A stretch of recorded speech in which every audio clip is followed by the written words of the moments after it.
Mom should move out the baby and I need peace and quiet. She's too much. I heard my daughter-in-law's voice drifting in from the living room while I was spreading butter on a slice of bread.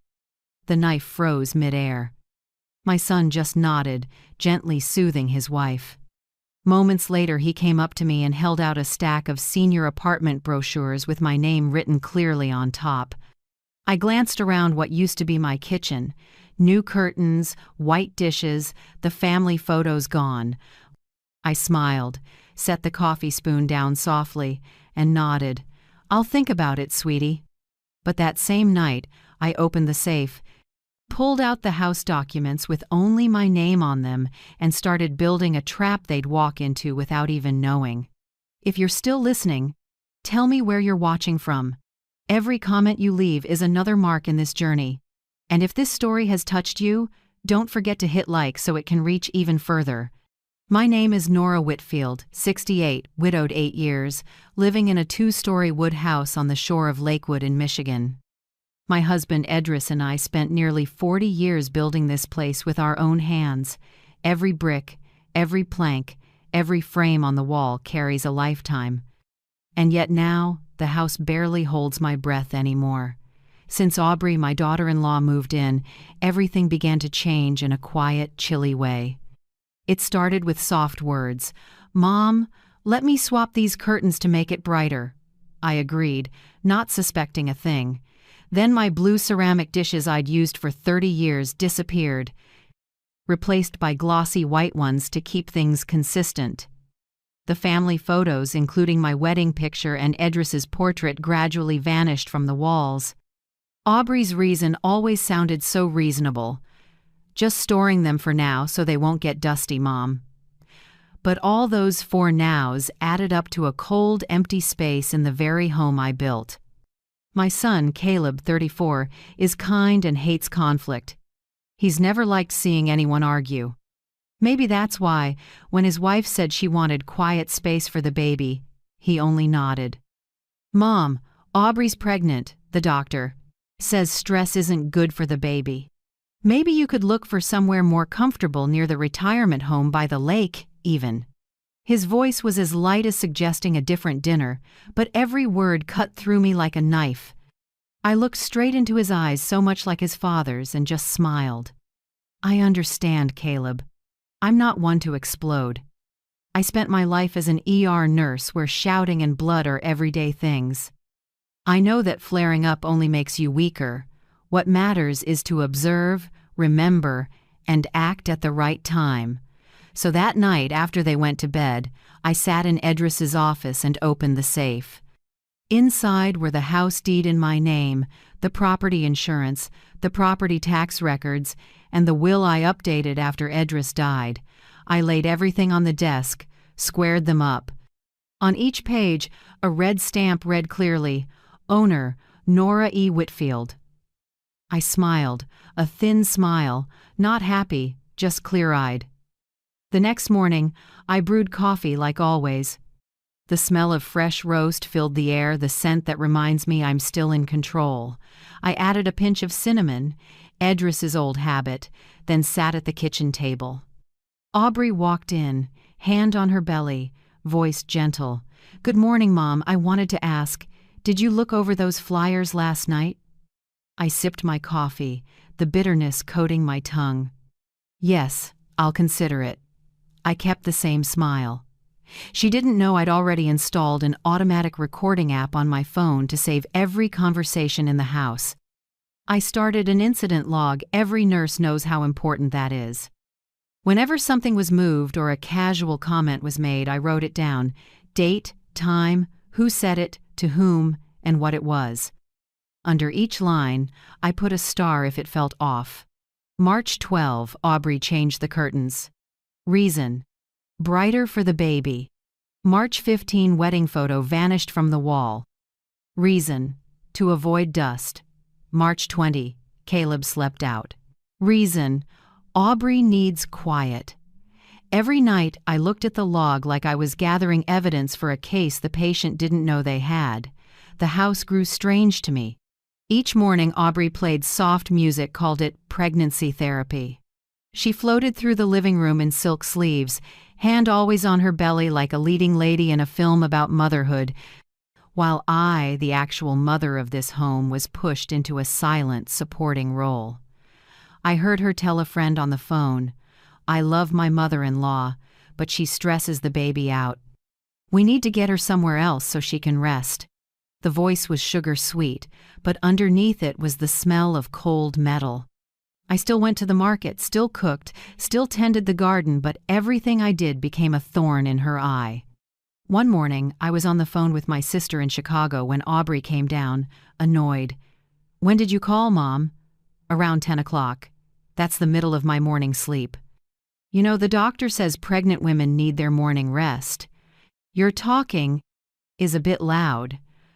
I looked at her and only said, "I'll keep that in mind." In my head, I marked a red star in the log. I added a doorbell camera. Aubrey thought I was worried about security, but I wanted to know who came and went when Caleb was out. I also placed a small recorder in the living room cabinet. Everything I did was slow and careful, like chess. No need to win now, just make sure when it's my move, the other side has nowhere to go. On the third night after the move-out breakfast, Caleb said he'd sleep at work for convenience. I knew he was following his wife's plan so she could rest. I heard the car door close. Then the house fell quiet. Upstairs, Aubrey turned on the light in my room, the one Edris and I had used, and paced around, measuring and taking notes. I stood at the bottom of the stairs and looked up, saying nothing. Some things you only need to see to understand. That evening, I poured myself a glass of red wine and sat by the window facing the lake. The water rippled under the moon, calm in a way that felt suspicious. I missed Edris, the way he used to say, "You know, Nora, winning doesn't come from shouting, it comes from the kind of silence that scares people." I set the glass down, opened my laptop, and emailed attorney Alan Mercer, the man who helped me with paperwork after Edris passed. "Hi, Alan. I need to reconfirm my property ownership. Need to meet in person. Monday morning work?" The reply came faster than I expected. "Of course, Nora. Bring the originals, I'll verify." I closed the laptop and leaned back, listening to the wind moving through the oaks on the porch. In the dark, I wasn't afraid. I was clearer than ever. The next morning, before the sun climbed, I got up early, brewed coffee, and made a few cinnamon waffles, habits I've never dropped. Aubrey came down, surprised to see me already having breakfast. "Where are you off to so early?" she asked, syrupy sweet. "To the bank for a bit," I said, picking up my purse. "The bank? Are you withdrawing money?" "I just want to review a few old things. Like the deed, for instance." She froze for half a second, but I pretended not to notice. Driving to the law office, the early spring wind was biting, but I felt warm inside. Warm because I knew I wasn't helpless anymore. Warm because no matter how hard they tried to scrub me from this house, there was one thing they could never erase: my signature on the land papers. I stopped at a cafe by the lake, took out my notebook, and wrote another line. March 22. They think I'll leave, but I'm coming back, one step at a time. I sipped coffee and watched the morning light over the water. The wind carried the scent of pine and the chatter of sparrows. I knew this fight wasn't about the house, it was about the right to exist in my own life. As I left the cafe, my phone buzzed. A text from Alan Mercer, confirmed. "You are the sole owner. No co-ownership, no liens." I smiled as the wind lifted my gray hair off my shoulders. "Well then, let's begin," I whispered. If my daughter-in-law wanted quiet for the baby, I'd give her the quiet she wanted after the storm I was preparing rolled through. 2 days after meeting the lawyer, I came home feeling oddly calm. I thought things would stay quiet longer, but the pause was only for Aubrey to prepare her next script. That morning, she stood in the kitchen with a pale green smoothie, speaking evenly and clearly like she'd rehearsed. "The doctor says, at this stage, the most important thing is to avoid stress." Noise, arguments, or emotional swings can affect the fetus. I'd just come in from the garden, dirt still on my hands. "Are you telling me this?" I asked, keeping my tone light. Aubrey turned and gave a polite smile. "It's not blaming you, Mom, just sometimes when you call or move around early, I wake up startled. My body needs morning rest." The doctor emphasized that. I wiped my hands on a dish towel and looked at her. 30 years in the ER. I've heard every sort of excuse and phrasing from patients, but there's no such thing in medicine as pregnancy stress caused by mother-in-law talking at 10 a.m. What Aubrey was saying wasn't medical advice, it was a memorized performance. "That so?" I smiled. "I'll try to walk softly and speak quietly." Aubrey nodded, satisfied. She thought I'd stepped neatly into the supporting role she wrote for me. That evening, Caleb came home late. I sat on the porch, heard the car pull in, his heavy steps on the brick path. He looked tired, shoulders slumped. I poured him tea and asked softly, "Have you eaten?" He shook his head. Aubrey was exhausted all day. I grabbed something outside. I nodded and waited. Sure enough, a few seconds later he looked at me, hesitant. "Mom, I know. Things are tense, but please try to be understanding with Aubrey. She's trying to stay healthy. The doctor says stress can trigger contractions." I set the cup down slowly and said nothing. I just filed the exact wording in my head. That night, when everyone slept, I opened my leather journal and wrote it down. Caleb, 9:10 p.m. "Please be understanding with Aubrey. The doctor says stress can trigger contractions." I added a note. Even tone. Avoided eye contact, repeating his wife's lines. The next day, while I was sweeping the porch, Mrs. Mildred, the neighbor across the street, came over, greeting me as she spoke. "Nora, I hear your daughter-in-law is having a bit of a rough time in the pregnancy?" "Poor thing, you must be worried." I looked up. "She told you that?" Mildred gave a polite smile. "Just small talk. She said she's been tired lately because there are too many people in the house. You know how it is, pregnant women are sensitive." I didn't answer right away. I only smiled lightly, but inside I went cold for a beat. Aubrey was spreading her own story. A narrative woven out of pity and cleverness, and her first audience was the neighbors. That afternoon, while Caleb was at work, I tried another tack. I stepped into the living room and spoke to Aubrey, who was knitting. "If you need more quiet, I can adjust my routine. I'll make calls in my room, won't turn on the TV in the mornings, even work in the garden so you can rest. Would that help?" Aubrey looked up with a thin smile. "You're so sweet, Mom. But long term, I think you should have your own space. Not for me, for you. You deserve to rest and not worry about anyone." Her voice was soft as honey, but the sentence was an eviction notice. I got it. The quiet she wanted wasn't peace, it was my absence. That night, I mentally took inventory. I realized things had gone missing without my noticing. The cedar chest where I kept Edris's letters was no longer at the foot of my bed. The blue porcelain set I bought in New Orleans 10 years ago, my pride was gone from the cabinet.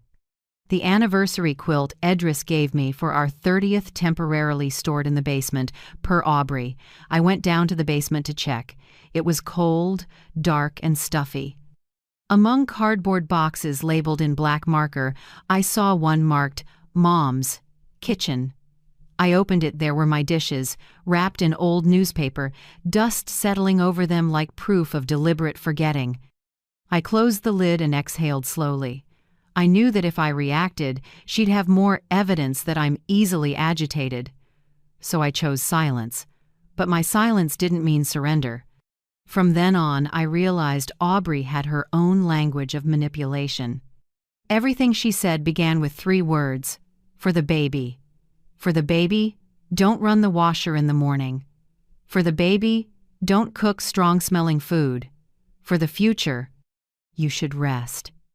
For my health, you should go out more." Each word was light as thread but tight as rope. She never gave orders, but made you feel guilty if you didn't comply.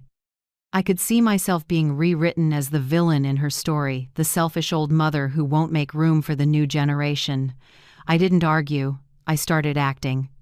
That night, I opened a small box in my desk and took out a mini recorder I used back when I was a nurse to log shifts.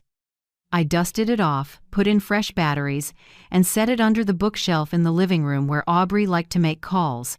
It's small enough to go unnoticed, but the mic is very sensitive. I also changed the lock on the file cabinet holding the deed, insurance, and savings. I didn't want to wake up to find they'd been temporarily stored somewhere else. A few days later, while I was watering the porch plants, my phone buzzed. A text from an unknown number, a screenshot of a group chat called Mommy and Friends. Aubrey's message stood out. End of this month, I'm clearing the mother-in-law's room for the nursery. We'll repaint it cream, way less gloomy. Below it, her friend commented, Nice. Wish my MIL would move out early like that. I stared at the screen and felt my hand tremble not from anger, but from contempt. I saved the image into the Evidence 2 folder, then copied it to an external drive. Every data point, every line, was a link in a chain. I didn't need to rage, I just needed to be thorough. That afternoon, I heard Aubrey laughing in the living room, voice high and bright. Of course it's exhausting. She always thinks she's right. But I'm about to have a beautiful room, just wait. Her friend's voice chimed in through the phone, music playing faintly. You deserve it. Pregnant women should be prioritized. Aubrey lowered her voice. Caleb won't push back. He just wants a quiet life. I stood behind the kitchen door, hearing every word clearly. I wanted to laugh a laugh with no joy in it. Caleb doesn't push back, true, but not pushing back isn't the same as agreeing. Some people choose silence to avoid confrontation, and that silence slowly kills them. I went back to the table, opened my journal, and wrote the day's last line, March 29. Aubrey confirms clearing Mill's room for the nursery. Confident tone, no fear. Confidence is her first weakness. I closed the journal, set the pen on the cover, and let my eyes rest on Edris's small photo on the shelf. You see this, don't you? I whispered. They think I've grown weak, but you know Nora Whitfield has never been weak. I turned off the lights and let the house settle into quiet darkness. Somewhere upstairs, Aubrey was still murmuring through a prenatal meditation, her voice steady like a lullaby of deceit. I reclined and listened to the wind slip through the window, carrying the smell of young pine and the soft lap of the lake. I knew I would sleep deeply tonight. The more this went on, the more certain I was that the game had only just begun. And I, the one they call the source of stress, am the quiet they'll soon have to face with fear. That morning I had just finished watering the carnations on the porch when I heard the click of high heels inside. Not my sound. Aubrey's the woman who walked through my house like its owner. When I stepped in, she was seated at the dining table with a glossy stack of large pages and a smile that was a bit too bright. "Oh, there you are, Mom," she chirped. "I just found something. I think you'll like it." On the table lay a cream brochure reading, Maple Ridge Senior Living, where a peaceful chapter begins. I know the format, clean, easy to read. Photos of seniors beaming in flower gardens or yoga rooms. A manufactured happiness ad designed to convince older people they're choosing freedom, not being left behind. Aubrey opened it, her pale pink nails sliding over each page. "Look, Mom, the rooms are bright, with big windows facing the garden.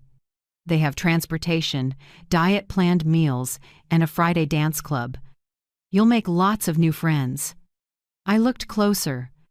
A single-window studio, pale red brick, with a photo of a silver-haired woman reading beside a plastic flower vase. In the top corner, a red pen circled around that image with a handwritten note, perfect for her. "You looked into this thoroughly?" I asked, steady. Aubrey smiled lightly. "Yes, I just did some homework first, so you don't have to do the heavy lifting. Maple Ridge is only 20 minutes away by car, with its own shuttle for shopping and appointments. Super convenient, Mom. Right then, Caleb walked in, tie still undone. He set his phone down and glanced at the brochure. You should check it out, Mom. It's nice there. No more yard work or fixing pipes. Staff handles everything. You can just relax. I rested my hand on the back of a chair and looked at them both. The room went so still it felt like the air stopped moving. I asked slowly, word by word, "Did you forget who's on the deed to this house?" They froze. Caleb's eyes slid to Aubrey, waiting for her lead. She blinked, then let out a small laugh, a little flustered. "Oh, Mom, of course no one forgot. I just thought maybe you'd be more comfortable there. I'm only thinking of the baby." I smiled. "Right, for the baby." I pulled out a chair, sat down, and lifted my coffee, blowing on it. "This place does look peaceful." "Exactly," Aubrey said, her voice lightening, thinking I'd softened. "If you agree, I can set up a tour with the manager. Maple Ridge has a special move-in before the end of the month, and the first month's free." I set the cup down and nudged the brochure back toward her. "Interesting, but I think I need to think carefully. After all, people say if you want to move out, you should own the place you live in first." Aubrey's smile stiffened a little. Caleb rushed to smooth things over, forcing a laugh. "We just want to help you, Mom. There's nothing else behind it." "Of course," I answered, steady voice, calm eyes. "I believe that." I stood up and carried my coffee cup to the sink. No one said another word. I could hear Aubrey exhale softly, like she'd just dodged danger she didn't quite understand. That night, after they'd both gone to their room, I sat in the office and opened my laptop. The cream brochure was still on the desk, the lamp shining on the words, "A place to belong." I gave a small laugh. "A place to belong?" I've belonged to this house for 40 years. There's no reason to trade it for a 300-square-foot apartment just because someone else finds it convenient. I opened the safe, took out the original house file, and scanned each page one by one. Deed, title insurance, property, taxes, proof of homeowner's insurance.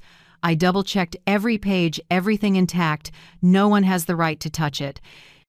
I saved them in a private folder, set a passcode, and emailed the whole set to myself with the subject line, "Private, for my eyes only." Done. I opened my messages and texted attorney Alan Mercer. "Alan, please reconfirm my sole ownership of the Lakewood property. No co-owners, no liens, no transfers. Need confirmation as soon as possible." His reply came in under 10 minutes. Checked. "The house is in your name only, completely clean. I'll send a notarized copy in the morning." I looked at the message and felt lighter. Not because of the house, but because I knew I still had the right to keep the one thing my husband left me. I printed a copy that night, sealed it in a flat envelope, and wrote neatly on the front, "Legal property of Nora Whitfield." I wouldn't use it yet. I just needed it ready for a show and tell at the right moment. The next morning, sunlight passed through the new curtains, a pale beige Aubrey had put up last week. I sipped my coffee and listened to her moving around. She'd started acting like the house was already hers. She opened cabinets, rearranged dishes, then cleared the lower shelves too. "Mom, I'm just tidying a bit," she said, "so when the baby comes, we'll have a clean space." I nodded, smiling. "Go ahead. Just don't touch the cabinet in my office." "Of course," she said without looking at me. At noon, I heard her on the phone in the hallway. "Yes, I think once my mother-in-law moves out, we can repaint the living room walls cream. I'll send you the new design tonight." Her voice was low, but I heard the two words clearly. "Moves out." She passed by me in the kitchen, face bright like that conversation hadn't happened. "I'm making a salad. Want some, Mom?" "Sure," I said, sitting down. "You seem busy." "Oh, just little things," she smiled, "getting ready before the baby arrives." When she turned to grab a knife, I noticed the Maple Ridge brochure still in the kitchen drawer, the fold-worn proof she'd looked at it many times. That afternoon, when Caleb got home, I was reading on the porch. He sat next to me, quiet for a moment, then said, "Mom, I know yesterday was a little clumsy. Aubrey only wants what's best." "What's best for who?" I asked, eyes on the paper. He stayed silent a few seconds. "For all of us." I folded the paper and looked out toward the lake. "Son, sometimes people say for everyone, but they really mean for themselves. I've seen that more often than you think." Caleb sighed softly. "I just don't want misunderstandings between you and her." "Misunderstandings?" I gave a small smile. "There are no misunderstandings here, Caleb." I heard everything. I set a hand on his shoulder and patted it. "Don't worry. I'm not going to argue. I'll just remind you of one thing: I know exactly whose name is on this house. And I know when it's time to remind others, too." He looked at me, confused, then gave a small nod. "I understand." That night, as the house lights dimmed, I was still awake. I stood at the window and looked down at the garden Edris and I tended for 40 years. The tulip rows were budding, fresh green grass pushed up through damp soil. I remembered Edris once said, "Don't let someone plant in your garden before you know what they plan to pick." I smiled, closed the curtains.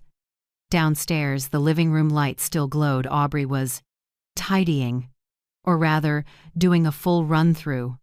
I heard porcelain clink, measured footsteps in every corner. She was rehearsing her part, the new owner of the house. I went to bed, turned off the light, and thought, "Keep going, Aubrey. The better you perform, the harder your fall when the curtain drops." That afternoon, while I trimmed the lavender along the fence, Paula Delaney, my next-door neighbor on the right, walked over. She's a few years older than me, small frame, softly curled hair, always carrying a hint of rose. She held out a bag of freshly picked apples and spoke as if casually, "Nora, I don't mean to pry, but yesterday I had to stop by the Crescent Hotel, the one across from the gas station, and I saw Aubrey with a man." I paused my shears. "What man?" Paula lowered her voice. "I don't know his name, but he wore a dark suit, drove a black Lexus, confident build, around 40. I recognized Aubrey by her hair and that cream coat she often wears. They didn't look around, just walked in holding hands.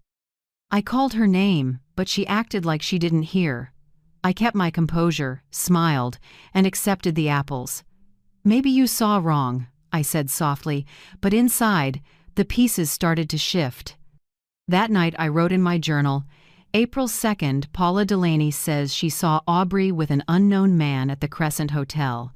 Description: dark suit, silver watch, black Lexus, not Caleb." I reread it several times, stopping on "not Caleb." Some things you don't want to believe, but a woman's intuition, especially after nearly 7 decades, rarely misses. 3 nights later, close to midnight, I woke to a soft laugh from the living room.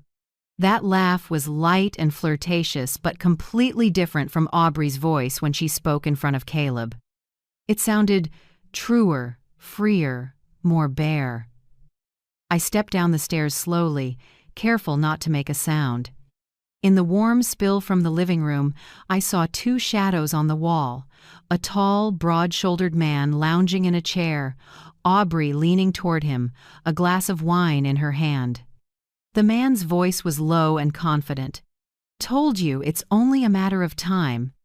Once everything's set, you'll have what you want," Aubrey answered, breathy. "I'm just scared of being found out." "No one suspects a thing," he chuckled. "Just let it all look natural. I'll take care of you and of our baby." A chill ran up my spine. "Our baby?" Those 2 words cut like ice. I didn't step in. I walked into the kitchen instead and turned the faucet on hard, letting the rush of water serve as a warning bell. The voices in the living room softened. A few seconds later, Aubrey came into the kitchen in a silk nightgown, smoothing her hair. "You're still up, Mom?" she asked lightly, like nothing had happened. "I was thirsty," I said. "Can't sleep?" She smiled, eyes flicking toward the living room. "Just watching TV, those late-night cooking shows." "Got company?" I asked, though I knew the answer. Aubrey shook her head with a tight smile. "No. Who would visit at this hour?" I held her gaze for a few seconds, then nodded and turned off the water. "Right. Cooking shows this late? Must be quite interesting." She said nothing, then slipped away quickly. I heard a door close softly, men's shoes glide over hardwood, and minutes later, an engine start in the driveway. The next morning, Aubrey acted like nothing happened. She blended a smoothie, put on meditation music, and talked about redesigning the nursery. Caleb kept leaving early and coming home late, repeating a line like he'd been hypnotized. "Aubrey needs to rest, Mom. Please don't add pressure." I just smiled and didn't argue, but I started gathering evidence. I opened the smart doorbell app I'd installed weeks before, the kind with motion detection and auto record. Sure enough, the history showed a clip at 11:47 p.m. A tall man in a dark suit entering the house without looking up at the camera. I zoomed in and caught his left wrist glinting a big silver watch. I downloaded the clip and named it Crescent Entry 11:47 p.m. From then on, I watched Caleb's work schedule closer. He said he had back-to-back shifts at the company, even overnights. Aubrey, meanwhile, was freer than ever. She entertained guests, signed for personal packages, and sometimes disappeared for hours with no explanation. I started logging everything. April 4th, black Lexus parked out front at 8:15 p.m. Camera captures a male figure matching April 2nd. April 5th, Caleb says he's sleeping at work. 10:32 p.m. Doorbell light on for 2 minutes. Motion detected. No clear face. April 6th. Aubrey on a living room call. "Don't worry. Things are moving." I felt like I was living in a play where I was both witness and audience. One afternoon, while Caleb was at work, I heard a car stop out front. I peeked through the curtain. That same black Lexus. The man got out this time. I saw more clearly. Around 40, tall, broad shoulders, dark hair with some gray, an Omega watch on his wrist, perfectly fitted navy suit. He rang the bell. Unhurried. Seconds later, Aubrey opened the door, her face lighting up without thinking. He brushed her cheek before stepping inside, so intimate it couldn't be just friends. I stayed behind the kitchen door, heart pounding but strangely clear-headed. This was Graham Pierce. I knew his name from an event card that fell out of Aubrey's coat pocket the other day. A business dinner for Pierce Financial Group. The timing lined up perfectly. I didn't confront them. Not yet. I let them get a little more confident so my trap would be fuller. I opened my phone and checked the camera app. The picture was clear. Graham came in carrying a shopping bag, set it on the table. They sat close, laughing. I turned on remote audio recording and saved the whole conversation. "Graham, I'm getting everything in place.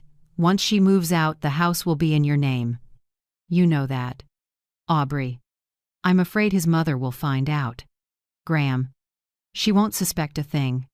Just play the exhausted wife. People will pity you." Aubrey. "I can't stand this anymore. I want it over fast." Graham. "Patience, my love. You'll have it all." When it ended, I sat in the dark and replayed it, my hands still cold. So for the baby, for health, for the future, it was all dialogue and a plan to take what wasn't theirs. From then on, I opened a new folder on my computer called Crescent. I saved everything inside: photos of the Lexus, camera videos, audio files, the event log, even a copy of Paula's message. I organized it like a medical chart, tagging each item by date and time. I know this much: people who think they're smarter than everyone else make the same mistakes. They leave trails. Aubrey is too young. Graham is too arrogant. The next night I heard a car again, this time not the Lexus but a borrowed sedan. The engine cut off, silence settled. I stayed in bed, eyes open. No need to go downstairs, I just grabbed my phone and opened the camera app. The image popped up, Aubrey opening the door in a robe, eyes gleaming. Quick note, April 8th, Graham Pierce shows up for the third time this week. Time, 11:06 p.m., Caleb out. I looked at the screen and murmured to myself, "Go on, Aubrey. Keep believing I'm blind." Outside, the night wind moved through the garden, lavender stalks trembling. Soft laughter floated from the living room, glasses clinked. I closed my eyes, no longer hurt, only cold with the clarity of someone who knows a new chapter is coming, and I'm the only one holding the pen. I opened the Crescent folder and added one more line to the notes file. Prep for the reveal. The more they believe, the cleaner the evidence. And I smiled, a small smile like a breath in the night, holding a quiet promise. They won't know what's waiting on the other side of this door. That Saturday morning, I came home earlier than planned after stopping by the lakeside flower shop. I thought I'd spend the day reorganizing the memory cabinet in the living room, the place I used to keep our wedding photo, a few family pictures, and the crystal vase Edris brought back from Paris in 1982. But as I turned into the drive, I knew something was wrong. Nearly a dozen strange cars packing the yard, the gate wide open, music and laughter spilling from the house. I got out, still holding a bunch of pink tulips. From the porch I could see through the living room glass, people moving around, blush pink and pale blue everywhere. Balloons, cake, ribbons, and a wood sign with big letters, "Baby Sprinkle, celebrating Mommy to be Aubrey." I stood still. No one had told me about this party. The first feeling wasn't anger, it was a strange emptiness. I pushed the door open. No one noticed me. The music swallowed the sound of it. A group of young women, dressed to the nines, were laughing around a table draped in white lace. On the table, among the cake and gifts, I saw a black and white ultrasound frame placed at the center, next to a sign, "Welcome, Little Pierce Whitfield." I froze. They'd spliced Pierce onto my family name. I looked around. Every family photo of mine was gone. My wedding picture with Edris, Caleb's graduation photo, even Edris's memorial portrait by the vase gone. In their place, ultrasound images, greeting cards, the words, "New Beginnings." I could hear my heart beat faintly, but each beat was sharp. Aubrey came out of the kitchen, belly round, white lace dress, a pale pink sash across her chest glittering, Mom-to-be. She saw me eyes wide for half a second, then quickly put on a warm smile. "Mom! Oh, I didn't think you'd be home this early. We wanted to surprise you." Maybe the surprise came a bit too soon. She smiled, but there was something colder than the tile under my feet in that smile. I nodded slightly and said quietly, "Looks like you've all been busy." "Yes, we wanted the house to feel fresher, to match the happy mood." She glanced around and lowered her voice just enough for me to hear. "It's wonderful to have extra space like this, isn't it, Mom?" Those words, extra space, landed like a light but solid knock on the wall. I knew exactly what it meant. Not a compliment, but a notice that I'd been erased from the frame. I didn't answer. Instead, I pulled out my phone and pretended to snap a few keepsake photos. In truth, I photographed the entire room, every detail, every bare spot where Edris's picture used to hang. I moved slowly, like a proud mother documenting her child's party, but my lens was capturing the evidence of a takeover. As I passed the kitchen, I heard a low voice in the corner, a familiar male voice. I paused, took half a step back, pretending to check my phone. Through the crack in the door, I saw a man in a dark suit with a bright silver watch, Graham Pierce. He was handing Aubrey a white envelope, and she quickly tucked it into the pink sash across her chest. I went still. No one brings an envelope to a baby sprinkle unless it isn't a congratulatory note. "You're sure?" Aubrey's voice was low, a little shaky. "Absolutely. After the baby's born, he'll take care of it," Graham said. I didn't mishear it. "He'll take care of it. His voice was so clear I could hear the breaths between the words. I tapped record on my phone, set it to voice memo, and slipped it into my pocket. I stood there for nearly a minute, until laughter and glass clinks rose up again. They came out smiling like nothing had happened. I stepped in with a calm smile. "Sorry, I forgot to grab more plates." Graham looked at me, hesitated, then gave a polite nod. "Hello, Mrs. Whitfield. I'm a friend of Caleb's." "Of course," I said. "I've heard a lot about you." The answer unsettled his eyes for a second. Aubrey jumped in fast. "Graham works at the same company as Caleb, Mom." "Oh, great. Then you two must really understand each other," I said evenly, face unchanged. I glanced at the envelope corner peeking from the sash and turned away as if I hadn't noticed. The party went on loud and sparkling like a carefully staged set. I sat in a corner and watched. Aubrey's friends kept praising how cozy the house felt, marveling that she'd pulled off such a big party so close to her due date. Someone joked, "This place looks straight out of a magazine." "The lady of the house has such great taste." The lady of the house. No one realized the real owner sat in the corner, smiling quietly like a spectator at a tragicomedy. I listened, missing nothing.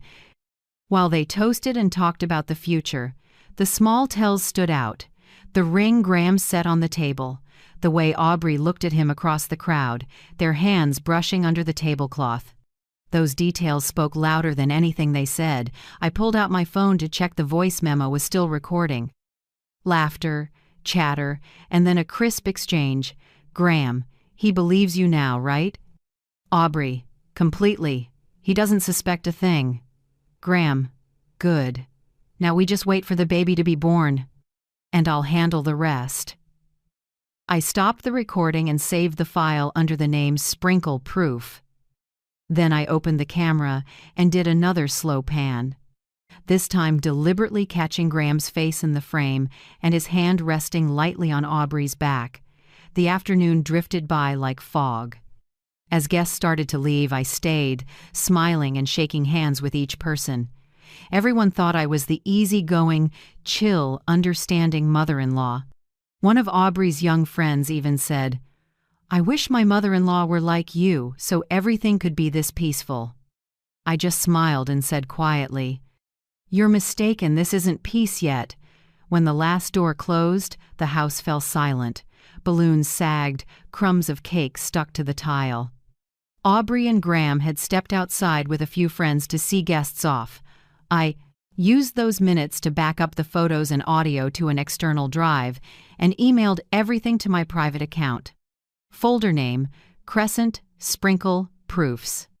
When they came back in, I was already standing on the stairs, still holding the pink tulips from that morning, their stems not yet in water. "Nice party," I said. "Thanks, Mom," Aubrey replied, voice light as if she had no idea what I'd seen. "Yeah, just one pity," I said, walking slowly toward my room. "What's that?" "It's a pity Edris didn't get to witness this. He would have found it interesting." She went quiet. I saw a flash of caution in her eyes, then it disappeared. That night, when the house was still, I sat alone in the office, desk lamp spilling light over the property file, printed stills of Graham and Aubrey from the door camera, and the audio file I had just downloaded. Each small piece of evidence clicked into place like tiles in a final mosaic. I opened email and typed a short note to attorney Alan Mercer. "Alan, I think we have enough to proceed with step 1. Prepare everything. I'll be in touch in the morning." I hit send and closed the laptop. Outside, wind moved through the pines, carrying the smell of rain and the whisper of leaves. I felt no hurt, no anger, only a cold, steady clarity. I stood, turned off the light, and went to my room. Tomorrow, the storm arrives.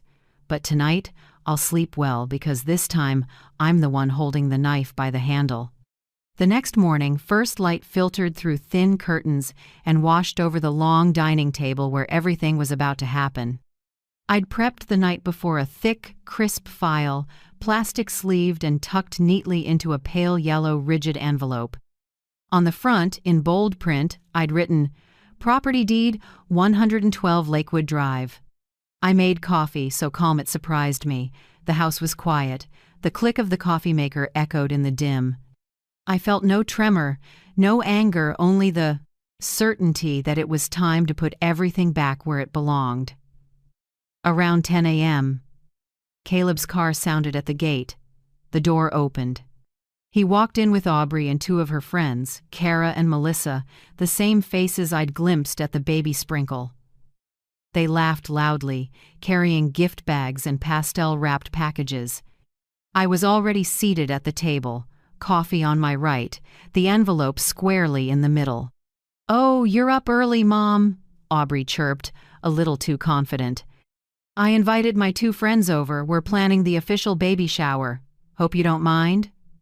"Of course not," I said lightly. "Actually, I've got something to say too, and it's even better with all of you here." That sentence made all four of them pause. Caleb pulled out a chair, looking briefly uneasy, while Aubrey kept smiling, though her mouth tightened. I opened the envelope and slid out the notarized deed white paper, black letters, a round stamp. I set it in the center, turned the text to face them. "This," I said calmly, "is the ownership document for this house." I waited a beat and looked straight at my son. "This house is in my name, mine alone. No co-owners, no liens, no transfers, all fully legal." The room went so quiet it felt like someone had sucked the air out. Kara, Aubrey's blonde friend, blinked, eyes darting around, clearly unsure what she'd walked into. Melissa pressed her lips together and glanced at Aubrey. Caleb picked up the paper, his eyes tracking each line. Every legal clause, every stamp, every number. When he reached sole ownership, Nora Whitfield, his face fell and his shoulders slumped. "Mom, what do you mean?" Caleb asked softly, voice shaking. "It means," I said, still even, "everything in this house, from the porch to the fence to the ground under your feet, belongs to me, no one else." Aubrey let out a brittle laugh, trying to hide her panic. "Mom, you're scaring me. We never said the house wasn't yours. Why so tense about it?" I met her eyes, cold as a December lake. "No one's tense. I just like clarity, and paperwork doesn't lie." A heavy silence followed. The air shifted, thickened, as if an invisible wall had just risen across the table. Kara and Melissa glanced at each other, feeling the tension but too cautious to speak. Aubrey pressed her palms on the table, leaned forward, trying to regain control. "Mom, this isn't the way to talk to us in front of guests." "We're family." I looked at her and answered gently, "Because we're family. I need to say this in front of others so everyone hears it clearly." In that moment, Aubrey lost control for the first time. She straightened, face flushed, anger flashing where fake sweetness used to be. "Are you trying to humiliate me?" "No," I said. "You're doing that on your own." The room froze. Caleb sank into his chair, fingers laced together. I could hear him swallow, trying to choke down pride and confusion. I knew right then the first crack had appeared. Aubrey turned to her friends, voice trembling but trying to sound normal.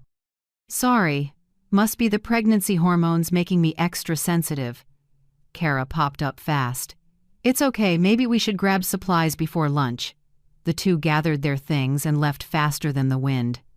As the door clicked shut, I stood, slid the papers back into the envelope, placed it in the buffet drawer, turned the key, and locked it in full view. "Now," I said, "everything's clear. No arguments, no misunderstandings. I just want us all to understand exactly where things stand." Caleb said nothing. He leaned back, eyes fixed on the hardwood, unable to meet anyone's gaze. His silence was no longer complicity, it was collapse. I could see it in his eyes, faith wobbling, a fine dust of doubt settling over everything Aubrey had said.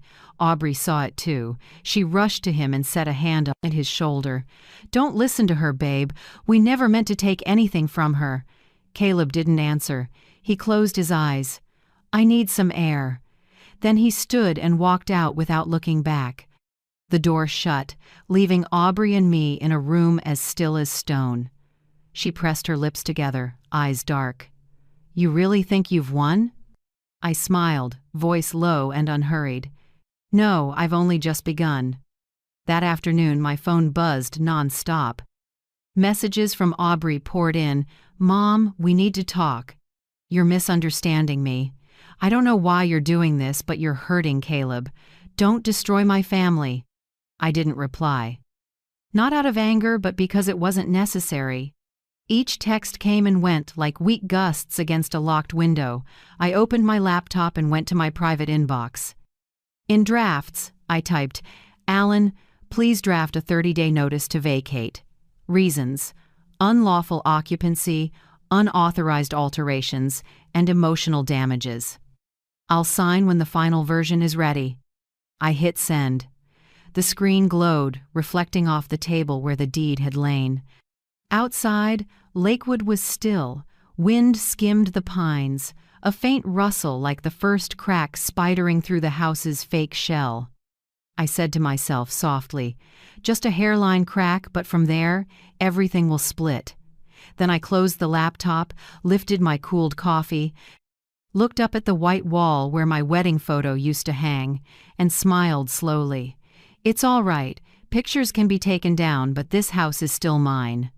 And soon, they'll learn some walls can speak, and they know how to deliver justice. The next morning, dew still clung to Lakewood. Thin light like foil slipped through the kitchen window. I sat at the table with a steaming mug of coffee. On the table lay a cream folder, the 30-day notice to vacate that attorney Alan Mercer had sent last night. Short, proper, fully supported by law.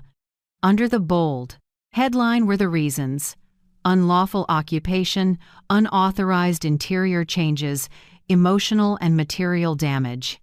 I reread those 3 phrases. Each word carried the weight of long nights spent watching, enduring, and collecting evidence. Today, I didn't need to hide anymore. I slid the notice into an envelope, sealed it, and placed it on the table. When Aubrey's footsteps sounded on the stairs, I took a steady breath. "Good morning, Mom," she said, voice a bit hoarse, hair still mussed from a restless night. "Morning," I answered calmly. "I have something for you." She eyed the envelope, curious. "What is it?" "Paperwork." I pushed it toward her. "Notice to vacate in 30 days. Effective today." The air went solid. Aubrey stood frozen, clutching the envelope without opening it. "What did you say?" I said. I enunciated. "You two have 30 days to leave. The reasons are listed: unlawful occupation, unauthorized changes, and emotional harm." She gave a strained laugh, voice cracking. "I'm pregnant. You can't throw a pregnant woman out of a house." I looked straight into her eyes, unblinking. Pregnancy isn't a license to take what isn't yours. In that instant, I saw the mask split. Her mouth opened, then shut, breath quickening. "You're cruel," she whispered. "People will think you're heartless." I shrugged. "People can think whatever they like. I have proof." That evening, as I was clearing the table, Caleb came home. His face was drawn, eyes shadowed. He stood in the kitchen doorway, keys still in hand, voice low. "Mom, I know you're angry, but please, don't do this. At least wait until after the baby's born. I don't want a child starting life like that." I dried my hands and turned around. "Do you really believe that child is yours, Caleb?" The second the question left my mouth, the room fell into absolute silence. Only the wall clock ticked, loud enough to raise. Goosebumps. Caleb stared at me, brow furrowed like he was hearing a foreign language. "What did you just say?" I held his gaze.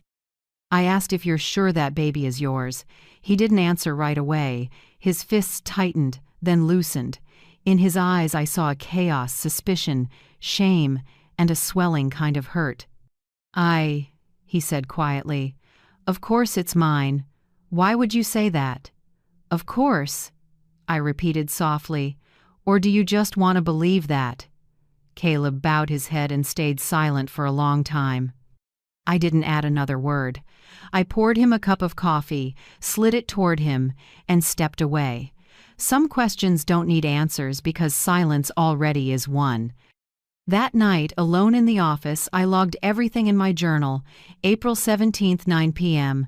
Delivered 30-day notice to Aubrey. Reaction: shock, pregnancy as shield. Reply: pregnancy isn't a license to take what isn't yours. Caleb begged to delay until after the birth. Asked, are you sure the baby is yours? Hesitation, no answer. Status: faith beginning to wobble, cracks spreading. I closed the book and pinned a new calendar sheet to the cabinet. I marked the 30th day in red and wrote a small note beneath. Deadline 30 days. I stared at that number for a long time. 30 days, not long, but enough to expose everything. 2 days later, Aubrey launched an image war. She posted a belly photo on social media. Caption: when your mother-in-law kicks you out at 8 months pregnant, remember, God sees. Below it, dozens of pitying comments, sympathy, attacks on the heartless mill. I read every line and only smiled. Hours later she called me, voice choked. People are asking what happened. I don't know what to say. Do you want the whole world to hate me? I don't need the world to hate anyone, I said evenly.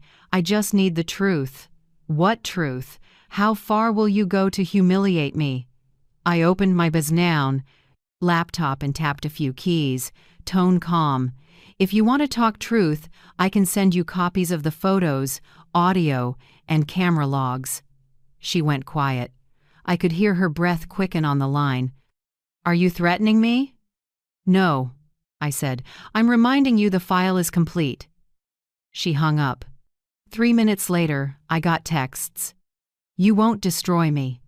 I'll make everyone believe me. I'll protect this child at all costs. I read them without anger. I only felt pity. A young woman using emotion to hide the truth while the evidence lined up, waiting for daylight. That afternoon, I went to Dr. Karen Doyle's clinic, a former colleague from my nursing days. I laid things out briefly and asked, if we need a paternity test after the birth, how does that work? Karen looked at me, frowning a little. Nora, are you sure? This isn't small. I'm not sure, I said. Which is why I need the truth. She nodded, her voice softening. When the baby is born, if the legal parents both consent, it's straightforward. If there's a dispute, you'll need legal paperwork. Legal paperwork I have, I said. And I can get more if needed. Karen was quiet for a moment, then said, I understand. I'll help. I left the clinic feeling slightly lighter. Things were moving in the right direction, even if it wasn't a pleasant one. Late that night, Caleb knocked on my door. He came in and sat opposite me, fingers knotted together. The desk lamp lit his face tired, but for the first time, clearer. Mom, he said softly, I need to ask you straight. Do you have proof? I mean, about Aubrey and that man? I looked at him for a long moment. Do you want the truth? He nodded. I opened my laptop without a word. On the screen, the video and audio files appeared. I didn't hit play, just let him see the titles. Crescent, entry, 11:47 p.m., sprinkle, proof, audio, living room. Caleb didn't touch the keyboard. He just looked, and I saw the moment he understood that the thing he feared most might be real. He leaned back, hands trembling. I don't know what to say. You don't need to say anything, I replied. You just need to want the truth. From there, everything clarifies on its own. He nodded slowly. For the first time in months, I didn't see evasiveness in my son's eyes, only the quiet acceptance of truth arriving. After he left, I sat alone. I scrolled past the files, then turned off the screen. Outside the window, a waning moon hung over the lake, scattering light across the water. I ran my fingers over the table where the notice had sat that morning and smiled faintly. The question had been planted, and like any seed, truth only needs time to sprout. I closed the journal, blew out the light, and whispered, "Now let's see how long they can hold out before they break the silence themselves." That night a fine, relentless rain came down, like it was washing away the last of the lies. I was about to turn off the light when my phone buzzed an unknown number, no name saved, no profile photo. The first text was just 5 words. "You should see this." Below it were 3 photos sent back to back, each one slicing straight through the shell of quiet Caleb and I had tried to keep. Photo 1, Aubrey and Graham Pierce, yes, clearly him standing under the yellow lights of the parking lot outside the Crescent Inn. They were holding hands, heads tilted close, smiling in a way no co-workers would. Photo 2, Graham's hand on Aubrey's pregnant belly, not a polite touch, but intimate and possessive. The streetlight glinted off that familiar silver watch on his wrist, and Aubrey's face glowed relaxed, bright. Not at all like someone afraid of being found out. Photo 3. The 2 of them at the front desk, Graham handing a room key card to the clerk. Aubrey tilted her head, hair loose, a small smile on her lips. Under the photo, the sender added one more line, "He's paying for both her and the baby." I felt my blood go cold, but strangely, I didn't shake. Just absolute stillness. No panic, no anger, only confirmation of what I'd known too well for a long time. I saved the 3 photos to a private folder, locked it with a password, then backed everything up to an external drive. I didn't call Caleb. I knew if I told him now, he'd explode and that would ruin everything. A storm should only break when the person holding the reins is ready. I opened my computer and ran the photos through metadata checks. Each image had geolocation and timestamps. First photo, 11:46 p.m., April 18th. Second photo, 11:50 p.m., same night, same spot. Third photo, 11:58 p.m., Crescent Inn lobby. I opened my log and cross-checked. That exact night, Caleb had reported staying at the office to check the systems. I'd also written, Aubrey left the house at 10:40 p.m., returned at 1 a.m. Everything matched down to the minute. I stared at the screen in silence. The blue light washed over my face, showing every crease at the corners of my eyes, marks of the years, and of the clear-headedness youth rarely has. I picked up my phone, opened the Photos app, and made a slideshow with the 3 pictures in time order. I chose a slow fade transition not for drama, but to give the viewer time to see each detail, the hand, the eyes, the space or lack of it between their bodies. File name, Crescent, photo set. Then I opened voice memos, pulled up the recording from the baby sprinkle, and pinned it to the top. I renamed it Crescent Proof, short, clean, unmistakable. I sat at my desk and opened the brown leather notebook I use for timelines. In careful script, I wrote line by line. April 2nd, neighbor Paula Delaney saw Aubrey with Graham Pierce at the Crescent Hotel. April 4th, April 8th, door camera. Logged a black Lexus in front of the house 3 times. April 12th, baby sprinkle. Graham appeared and handed Aubrey an envelope. April 18th, 11:46 p.m. Photos at the Crescent Inn. Graham's hand on Aubrey's belly. Witness, Paula Delaney. Evidence, photos, video, audio, metadata. I looked up at the final line. I added myself, everything will be presented publicly with a witness, with evidence, and with lawful ownership. That was all it took to frame a confrontation no one could dodge. Around midnight, I called Alan Mercer. His voice was rough and sleepy, but the second I said, "We have photos," he snapped awake. "Even stronger than audio," I said. "Metadata matches the hours Caleb reported being away." "Do we have a witness?" "Yes, neighbor Paula Delaney. I logged dates and times, and she's willing to testify if needed." "Perfect," he said. "Then just wait for my signal. When I say stage ready, you present everything to the right people, at the right time, in the right place." "Where?" I asked. "Right in that house," he said, pausing. "Nothing beats the truth laid out in front of family." I was quiet a few seconds, then let out a small laugh. "Exactly. I want them to hear it in the very house they thought they'd taken." After I hung up, I turned off all the lights except the desk lamp. On the table sat files, a USB drive, printed photos, an external hard drive, everything organized like pieces arranged for the final battle. I looked at them and felt like I was steering a storm from its eye. The window was cracked. The lake air came in cold.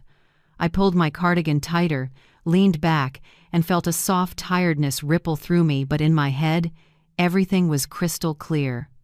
It had been a long time since I felt in control of my life. No longer the annoying, outdated, in-the-way mother. No longer a shadow in my own home. Now I was the only one who knew all the pieces and held the key to them all. Before bed, I opened the text thread from the unknown number. No name, no photo, just a short line. "He's paying for both her and the baby." I didn't know who sent it, maybe a hotel employee, maybe a bystander who wanted justice, but that didn't matter. What mattered was that someone chose to stand with the truth. I replied with one line, "Thank you." Then I deleted the chat from the phone, but kept everything saved to a second external drive and locked it in the safe with the house papers. I turned off the light but couldn't sleep right away. In the dark, I heard the soft patter of rain on the roof, each drop like a quiet count toward the moment when everything would blow open. I thought back to the first morning Aubrey said, "You should move out," a voice sweet as sugar with a razor underneath. Back then I felt stripped of everything. Space, my son's affection, my dignity. But now, looking back, I understood. Sometimes loss is the purest form of freedom. I lay down and pulled up the covers. In my mind, I saw those 3 photos again under the jaundiced streetlights where 2 people thought no one was watching. They didn't know each picture is now a bullet of truth, and I'm the only one holding the trigger. For the first time in months, I closed my eyes and slept deep. No fear, no anger. Just one thought, light as breath. The storm has reins, and I'm the one holding them. 3 days later, Aubrey announced a cozy dinner to bring the family's spirit back together. She said it breezily, as if there hadn't been legal notices, fights, or clenched teeth threats over text. "Just a few of Caleb's coworkers, Mom," she said, eyes shining innocent. "They want to meet his family, and I think you should be there. You're the soul of this house." I smiled. "Yes, that's right. I'll be there." She didn't know I'd been waiting for this, an audience, bright lights, a witness, and the perfect timing to strip everything bare. Friday night, the house glowed, dinner scents mixing with expensive perfume. I took the seat at the head of the table, the spot Edris used to claim. Aubrey breezed between the kitchen and dining room, smile pasted on. Caleb was quiet, face tight. The meal unfolded in that practiced, fake calm. A couple of Caleb's co-workers, 2 men and a woman, talked shop, threw in a few compliments about the food, and called the house cozy. I caught the sideways looks at Aubrey, a mix of curiosity and discomfort. When dessert came out, I set my spoon down and took out my phone. "Let me share a few photos," I said lightly. Every eye turned to me. I set the phone in the center and swiped. The screen lit up the 3 photos one by one under the warm dining room lights. First photo.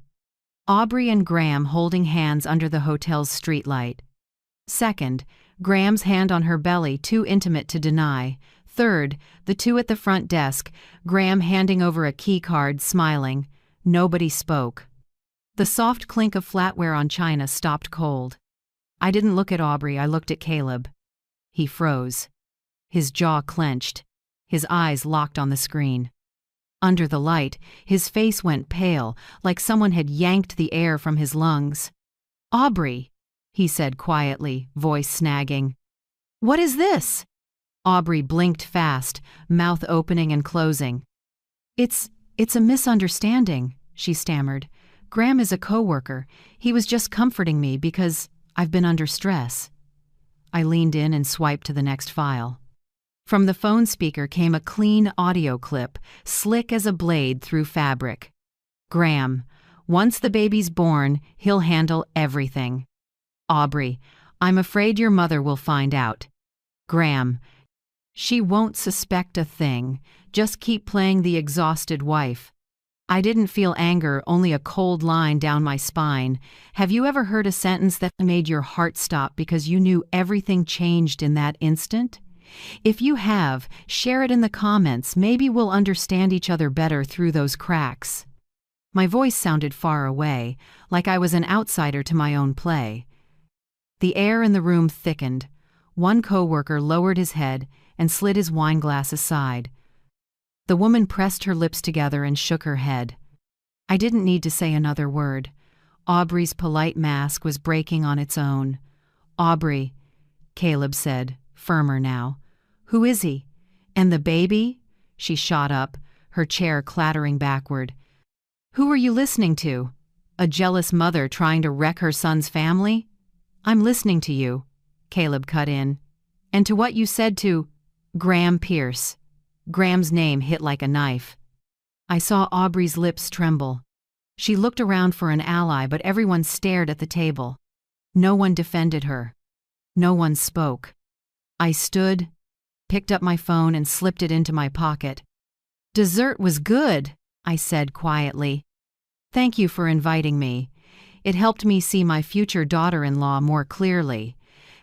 That night, after the guests left, the fight exploded in the living room. I heard every word, every breath between curses. "I deserve my own life. You never understood me," Aubrey screamed, voice shredded. "And the baby, Aubrey, is it mine?" Caleb asked, heavy and hoarse. No answer.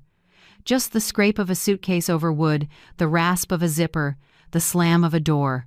I went to the window and looked out at the drive. Under the porch light, the black Lexus pulled up. Graham Pierce stepped out, popped the trunk, lifted luggage. A few minutes later, Aubrey appeared in a long coat, never looking back. Graham took her arm and opened the door.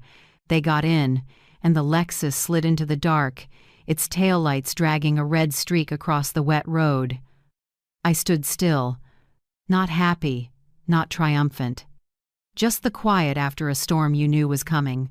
When I turned back, Caleb had collapsed onto the sofa.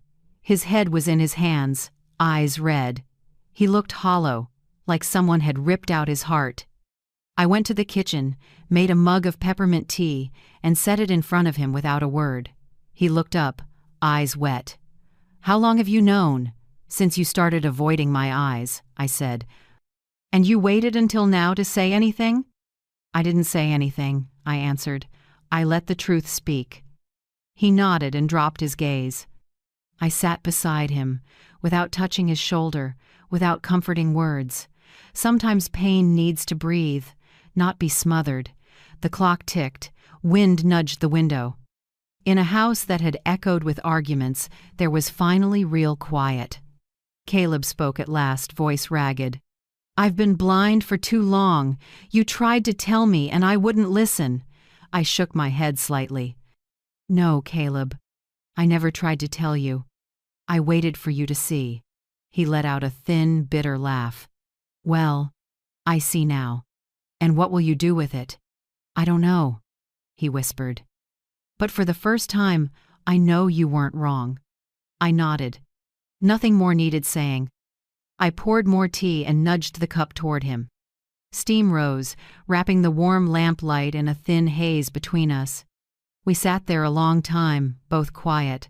The house was peaceful, the kind of peace only those who've lost something can recognize. When the clock crept toward midnight, I stood and eased the door shut. The soft click of the lock was the sound of an old chapter closing. In the living room, Caleb still sat staring at the steaming tea. He wasn't a man lost in a mirage anymore. In that light, I saw my son hurt, fragile, but real. I walked back and sat beside him. No talk of forgiveness, no lessons. I just kept my hand near his close enough so he knew I was there. In the quiet, with warm tea and the wind at the eaves, the mother-son bond that lies had severed began to tie itself back together by the truth. And that, to me, was the only victory that mattered. The next morning, early sun poured through the living room windows. The light was soft but clear, catching dust motes still hanging, the dust of long silence, of false words, of hidden wounds. I poured myself coffee and stood looking around the house. It was strangely quiet. No staccato heels, no heavy perfume, no lectures about how the baby needs quiet. Just me, Caleb, and the truth. I started the morning by dusting the family photos. The one of the three of us at Lake Michigan when Caleb was 10, I was in a red sweater. Edris had an arm around our boy, and Caleb grinned, holding a fishing pole bigger than he was. I blew the dust from the corners and set it back where it belonged, above the mantel. Right beside it, I rehung Edris's portrait, the one Aubrey had taken down, to brighten the room. I stepped back and looked at my late husband's smile in the wooden frame. Light bounced off the glass with a soft gold. "Good morning, Edris," I said softly. "Everything's going back where it belongs." The next room, the one Aubrey had christened the nursery, was quiet now. Pale pink bits, ribbons, baby coming soon signs still lingered, remnants of a false dream. I took down the crib, mobile plastic stars turning lazily, and placed it in a box. Then I broke down the white crib, wiped each slat clean, and stacked it neatly.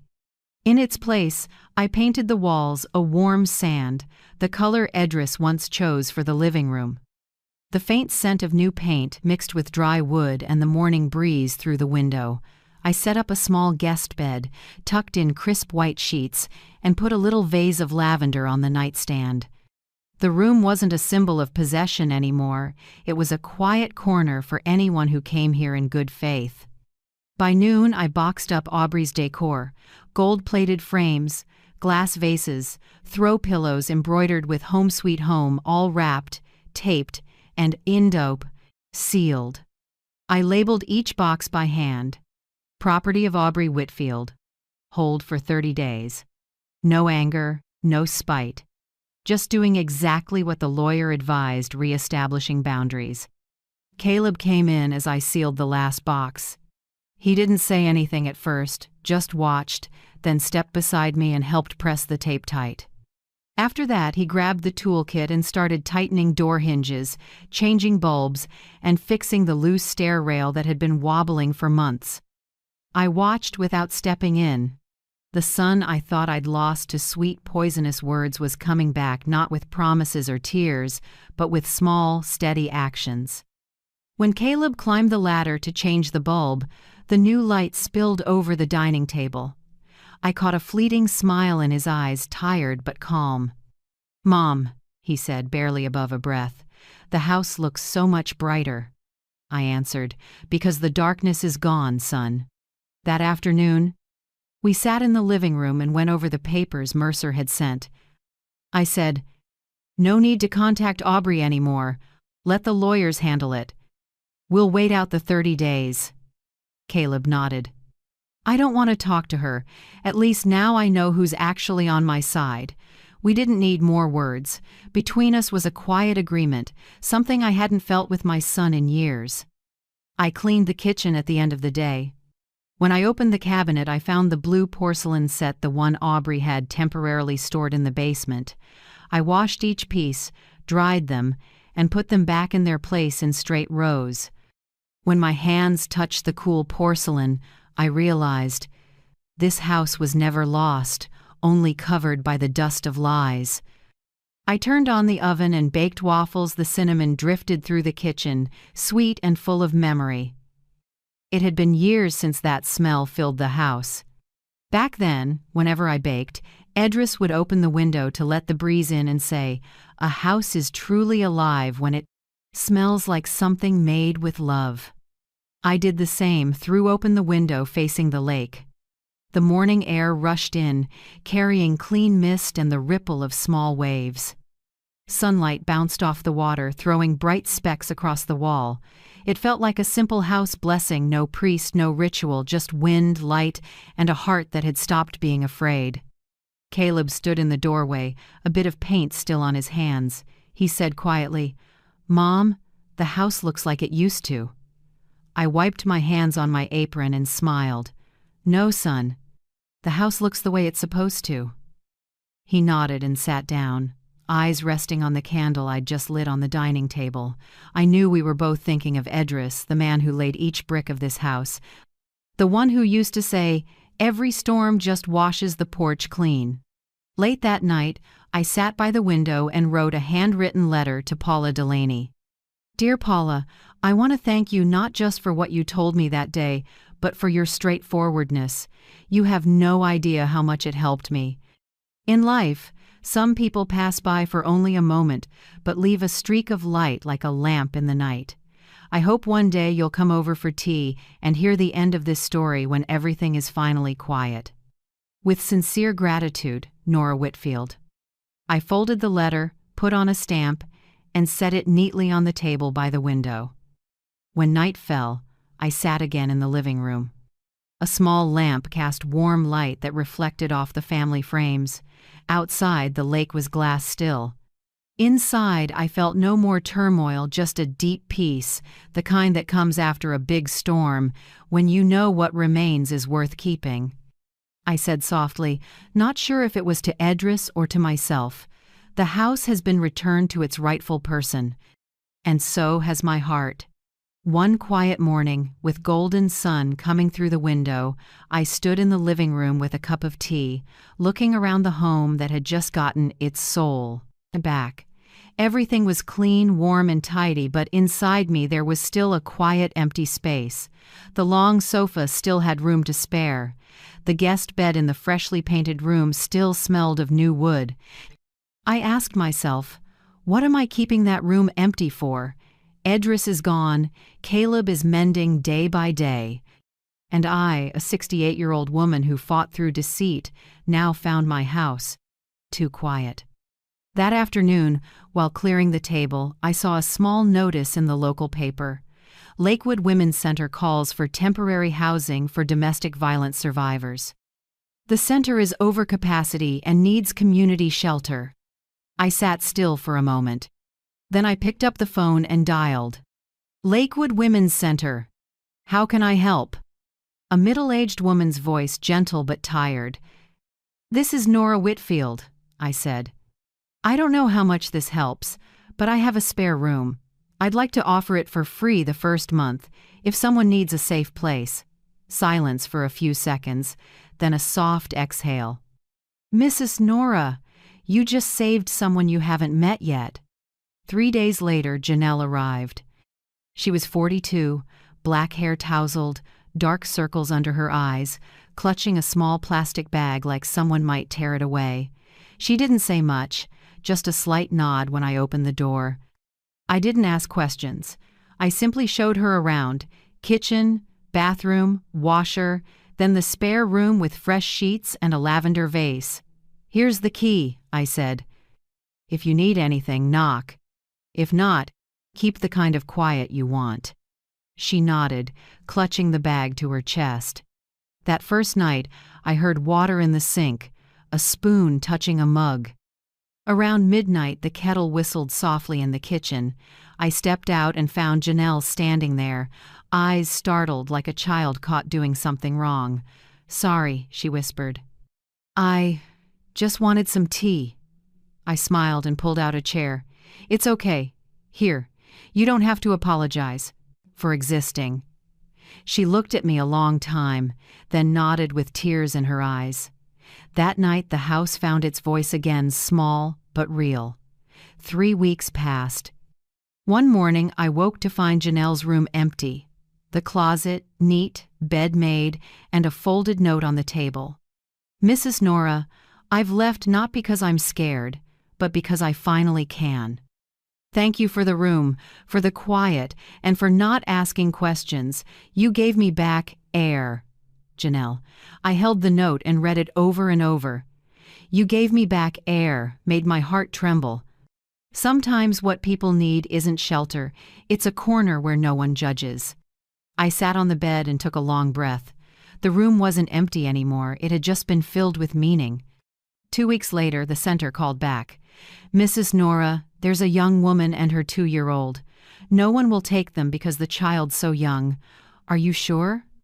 I'm sure, I said. Bring them. That afternoon, Mariah arrived, 23, thin, with a close-cropped haircut, carrying little Ollie with big dark eyes. When they stepped inside, Mariah froze, like she was afraid to touch anything. I just smiled, crouched to Ollie's eye level. Hi, Ollie, do you like toy cars or blocks? He pressed his lips together, then whispered, Cars. I nodded. Cars are in that corner, next to the vase. I'd already set out a basket of toys, a few cloth books, a small teddy bear, and a jar of daisies on the table. Mariah looked at me, her lips trembling. You really prepared this for us? I didn't prepare it for anyone, I said. I prepared it for people who need a place to breathe. 3 days later, the house began to change. Mornings came with small footsteps down the hall and little giggles from the living room. Afternoons smelled like roasted chicken and stewed vegetables. At night, instead of total silence, I heard a soft lullaby from the next room, Mariah's voice gentle as wind at the window. I didn't feel invaded. On the contrary, the same house once taken over by lies and schemes, was full of real life now. Caleb came home for the weekend, stood in the kitchen, and smiled. Mom, are you fostering kids? I said, No, I'm just lending out warmth, the thing I used to be afraid of losing. He looked around and said, Our house sounds different. It does. I smiled. Now it knows how to breathe. At the end of the month, I made a small wooden sign and painted the letters by hand. Whitfield Room, 30-day bridge. I hung it by the front door, right under the trellis. No bright signage, no loud announcement, just a quiet message.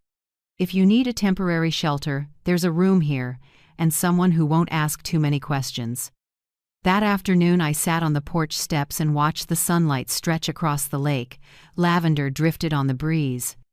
Inside, Ollie laughed out loud after spilling flour, and Mariah rushed to wipe the floor, still smiling. My chest warmed in a way I can't explain. I understood that healing isn't erasing the past. Healing is being able to open the door and let others in, to let them stay in the place where you once broke without fearing it'll be taken again. My Lakewood house had been through darkness, betrayal, and the most delicate kind of deceit. But now, it could hold others without losing itself. I looked at Edris's photo and said softly, See, we made this old house into something bigger than revenge. Then I smiled and listened to the little tink of wind on the wooden sign.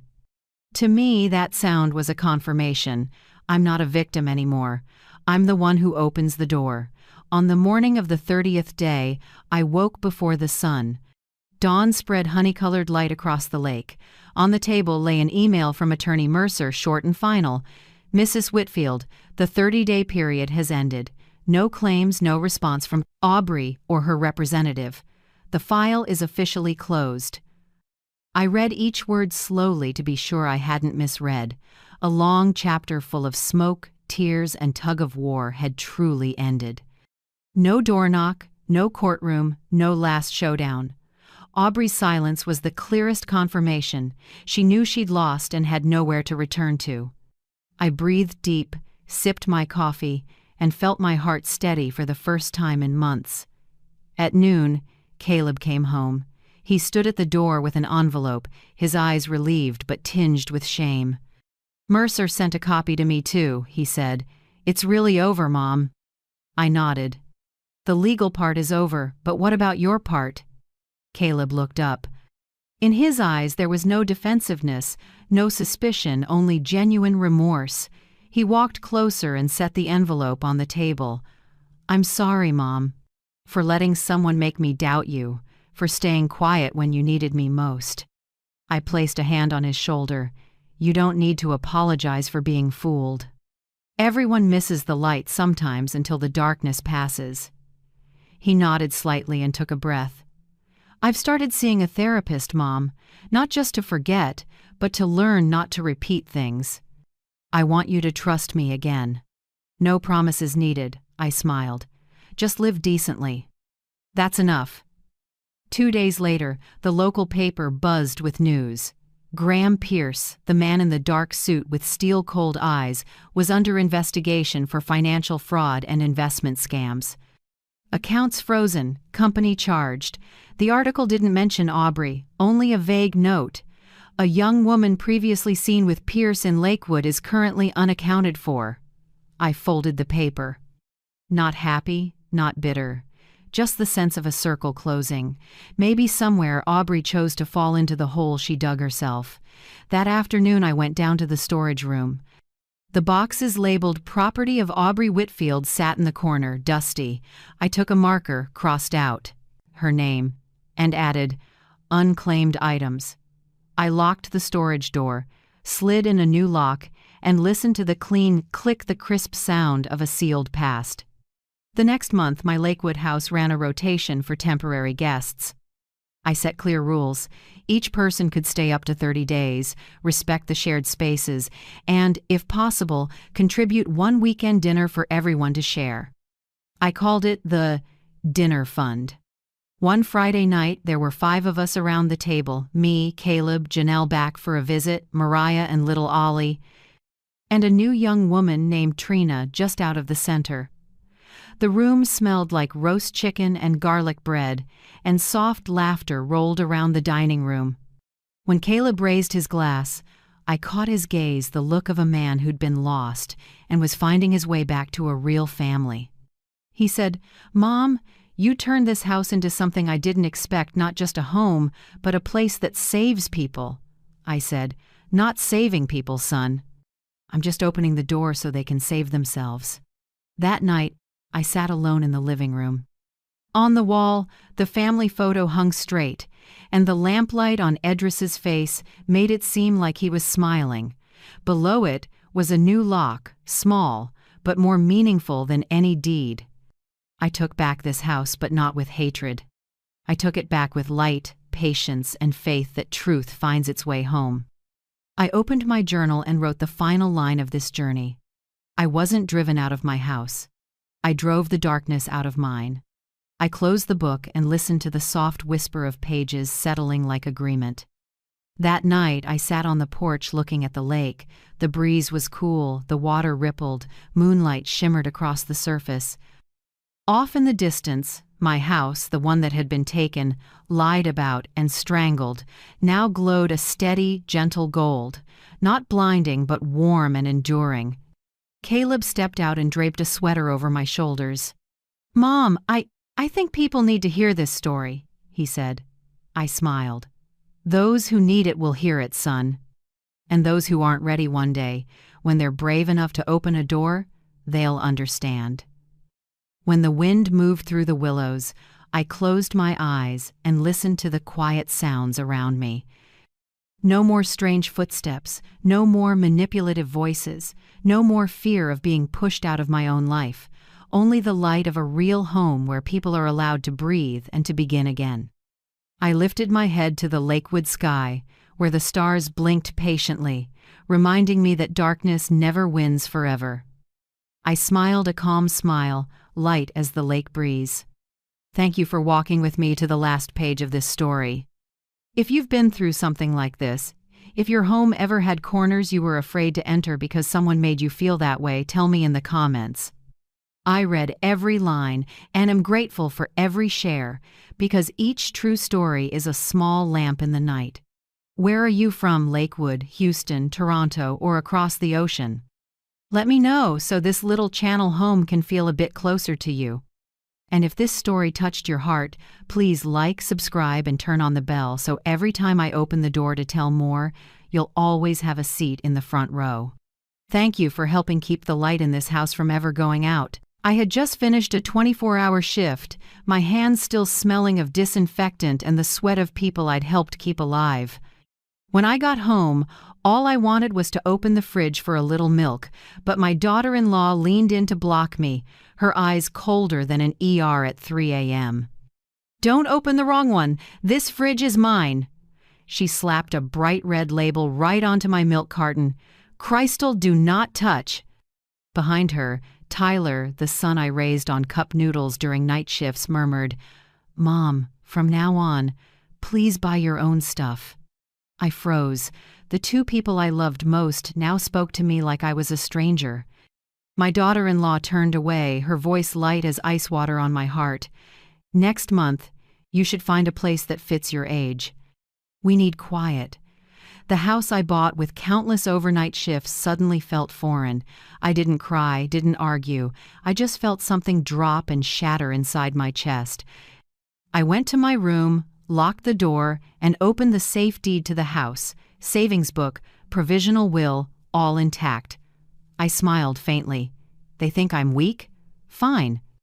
In a few weeks she'll be begging me to open that fridge door, and when that day comes, I'll be the only one holding the key to this house. If you're still listening, tell me where you're watching from. Every comment you leave is another mark in this journey. And if this story has touched you, don't forget to hit like so it can reach even further. My name is Marion Blake, 67, an emergency nurse with over 40 years at St. Mary's Hospital in San Antonio, Texas. I've watched people wrestle with life and death and learned to stay calm inside chaos. But I never imagined the worst pain wouldn't come from the ER. It would come from my own kitchen. I used to believe that after my husband died in a construction accident, every sacrifice was worth it. Tyler, the skinny asthmatic boy, grew up and had a family of his own. I just wanted to help them start smooth, share my roof so they could save and build a dream. But now, that very home is where I'm being pushed out. I went to my room, took off my shoes, and sat on the edge of the bed. The oak floor still smelled clean, but inside I was ice cold. I pulled out my phone and took photos, the red label on the milk, on the butter, even on an orange in the fridge. "Crystal, do not touch," slanted, messy letters, as if she were marking territory.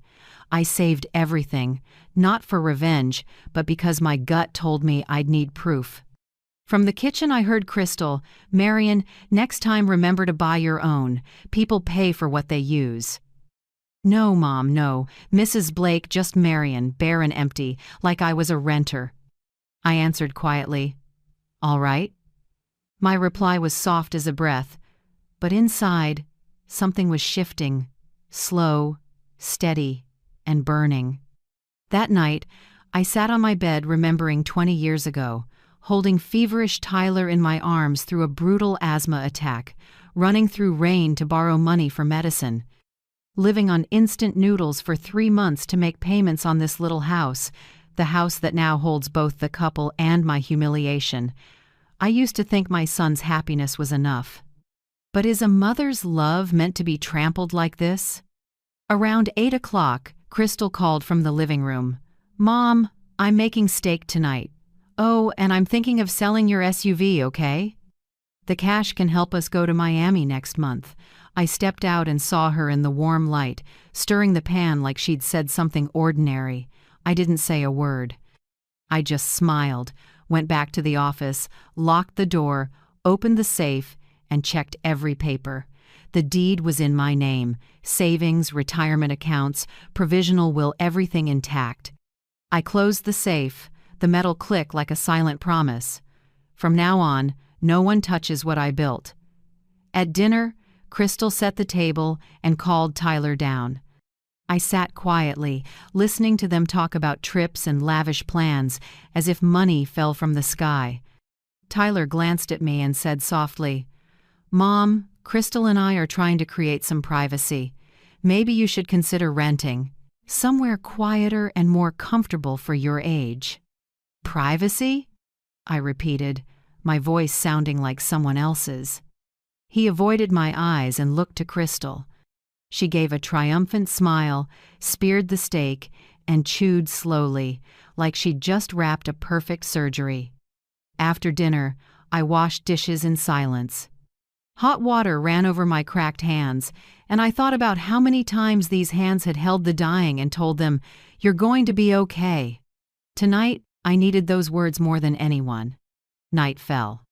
The house went still. I lay listening to the wind against the window, then a small sound made me open my eyes, the rip of tape. I stepped softly into the hallway and peeked into the kitchen. Crystal was peeling old labels and sticking new ones onto pots, pans, and plates. Each ash-K of tape felt like it sliced my skin. I went back to my room, sat at the desk, and opened a small notebook. On the first page I wrote, "Journal starting today. Everything they say and do, I'll record." Not for revenge, but to protect the truth. I texted Nora Patel, my longtime nurse friend. "Nora, can you swap shifts next week?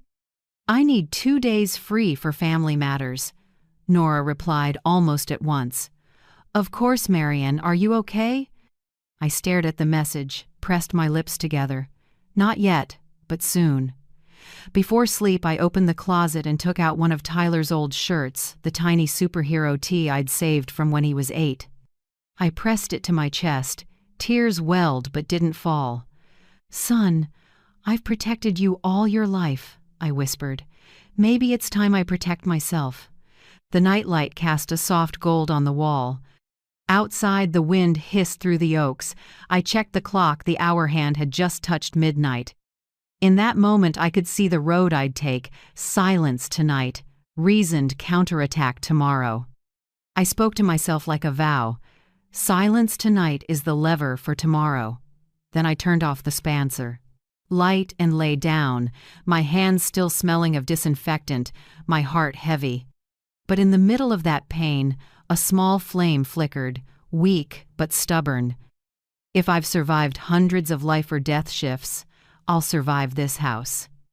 The next morning, Texas sunlight slanted across the kitchen window. I started toward the bathroom to wash my hair and stopped. On the shampoo bottle I'd used for years was a small pink strip of tape, neat marker letters, "Crystal, do not share." I looked at the towel shelf. Paper towels and laundry detergent had the same labels.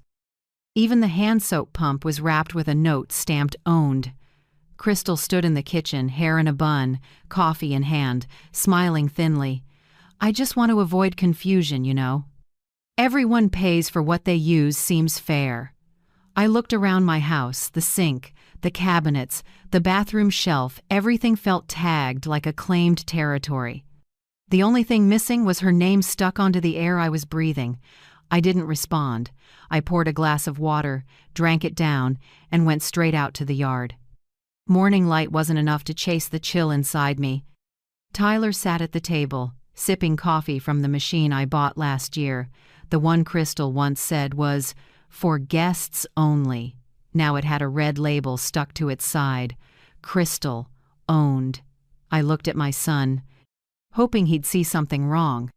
Tyler just shrugged, detached as if watching clouds. "I think you're overreacting, Mom," he said, sounding tired.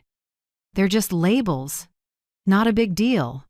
I set my cup down, the ceramic tapping softly on wood. "Tyler," I asked slowly, "since when do I need permission to use my own things in my own home?" He wouldn't meet my eyes. "Crystal just wants clarity. You know how she is organized, likes everything neat." I smiled the smile of someone who already sees the crack in the wall. "Organized?" I said. "You're right, but sometimes people label things to own them, not to tidy them." Tyler went quiet. I turned away and said nothing more. At noon, when Crystal left for work, I gathered the kitchen trash to take outside. When I lifted the lid, I froze. Inside was the bag of groceries I'd bought yesterday. Milk, eggs, produce everything unopened, tossed in whole. On the bag, in thick black marker, expired unsafe. I checked the milk. The date was a week out. Lettuce still green, eggs uncracked, not expired, intentionally discarded. I took a deep breath and snapped photos of everything. What I felt wasn't pain anymore, it was cold.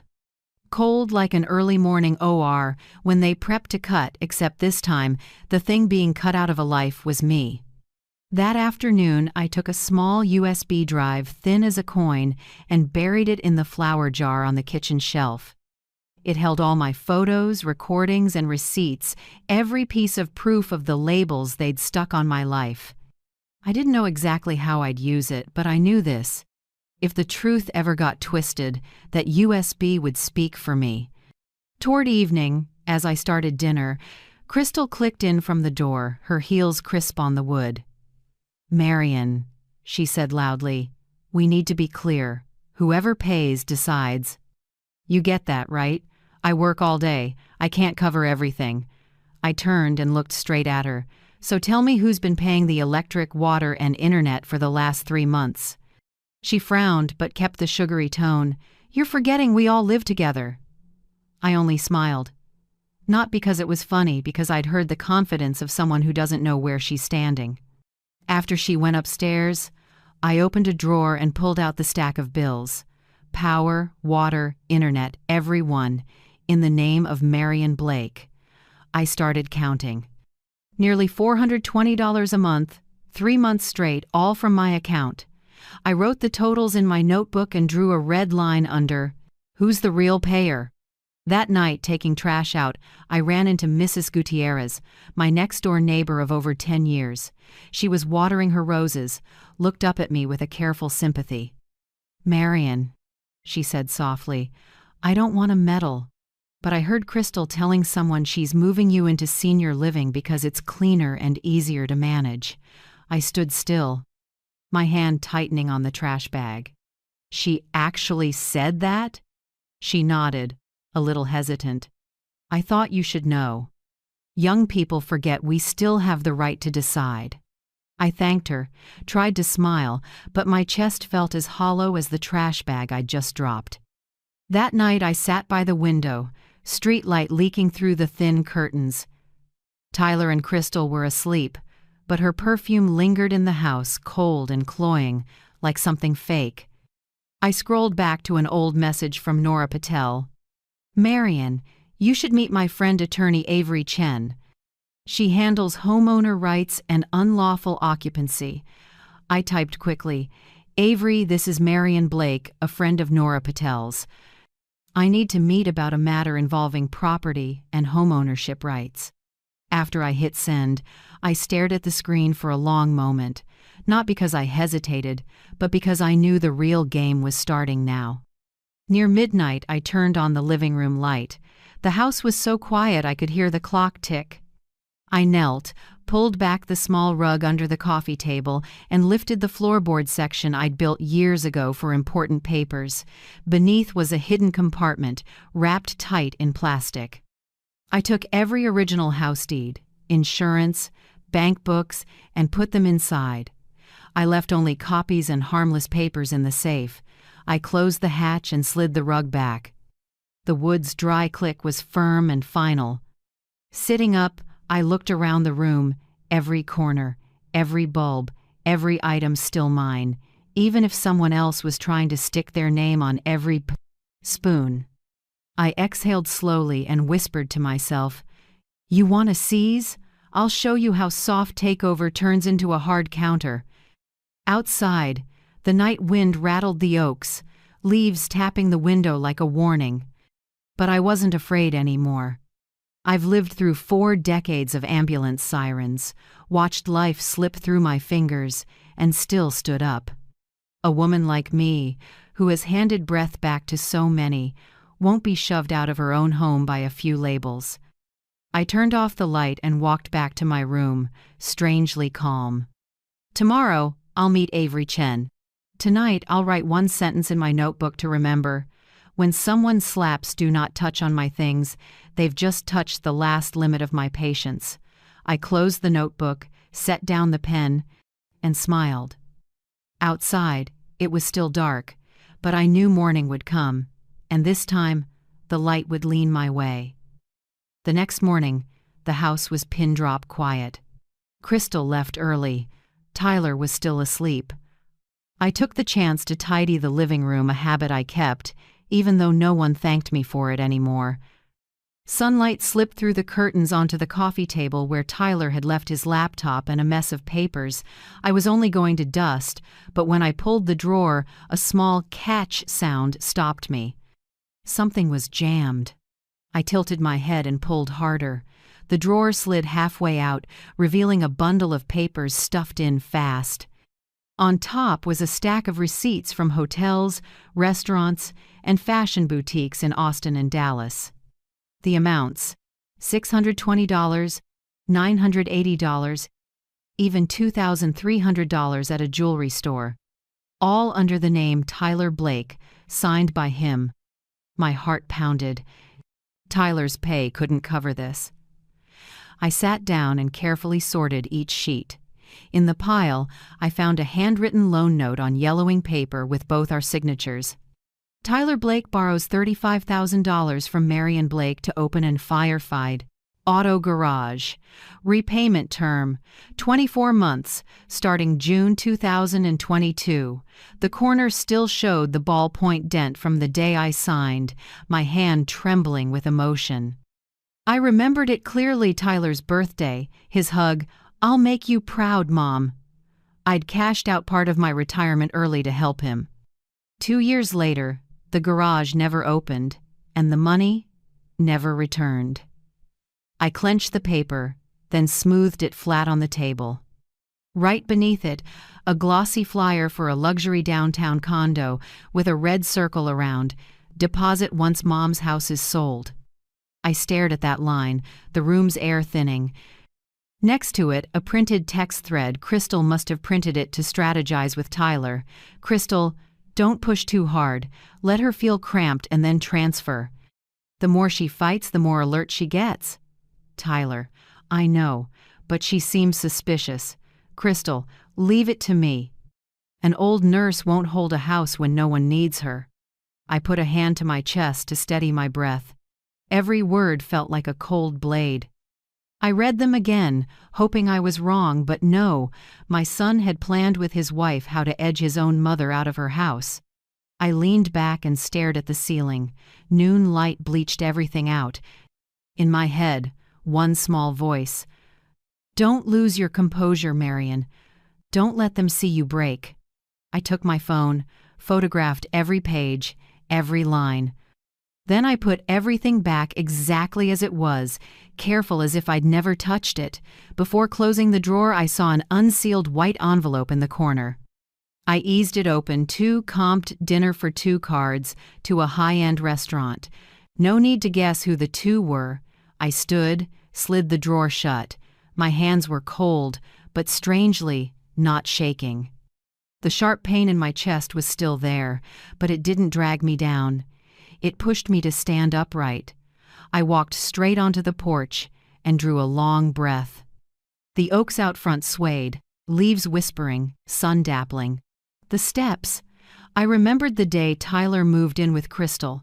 They said they wanted to help me feel less lonely, that my house was too big, wasted on one person. I believed them. I opened my door, my heart, and my bank account.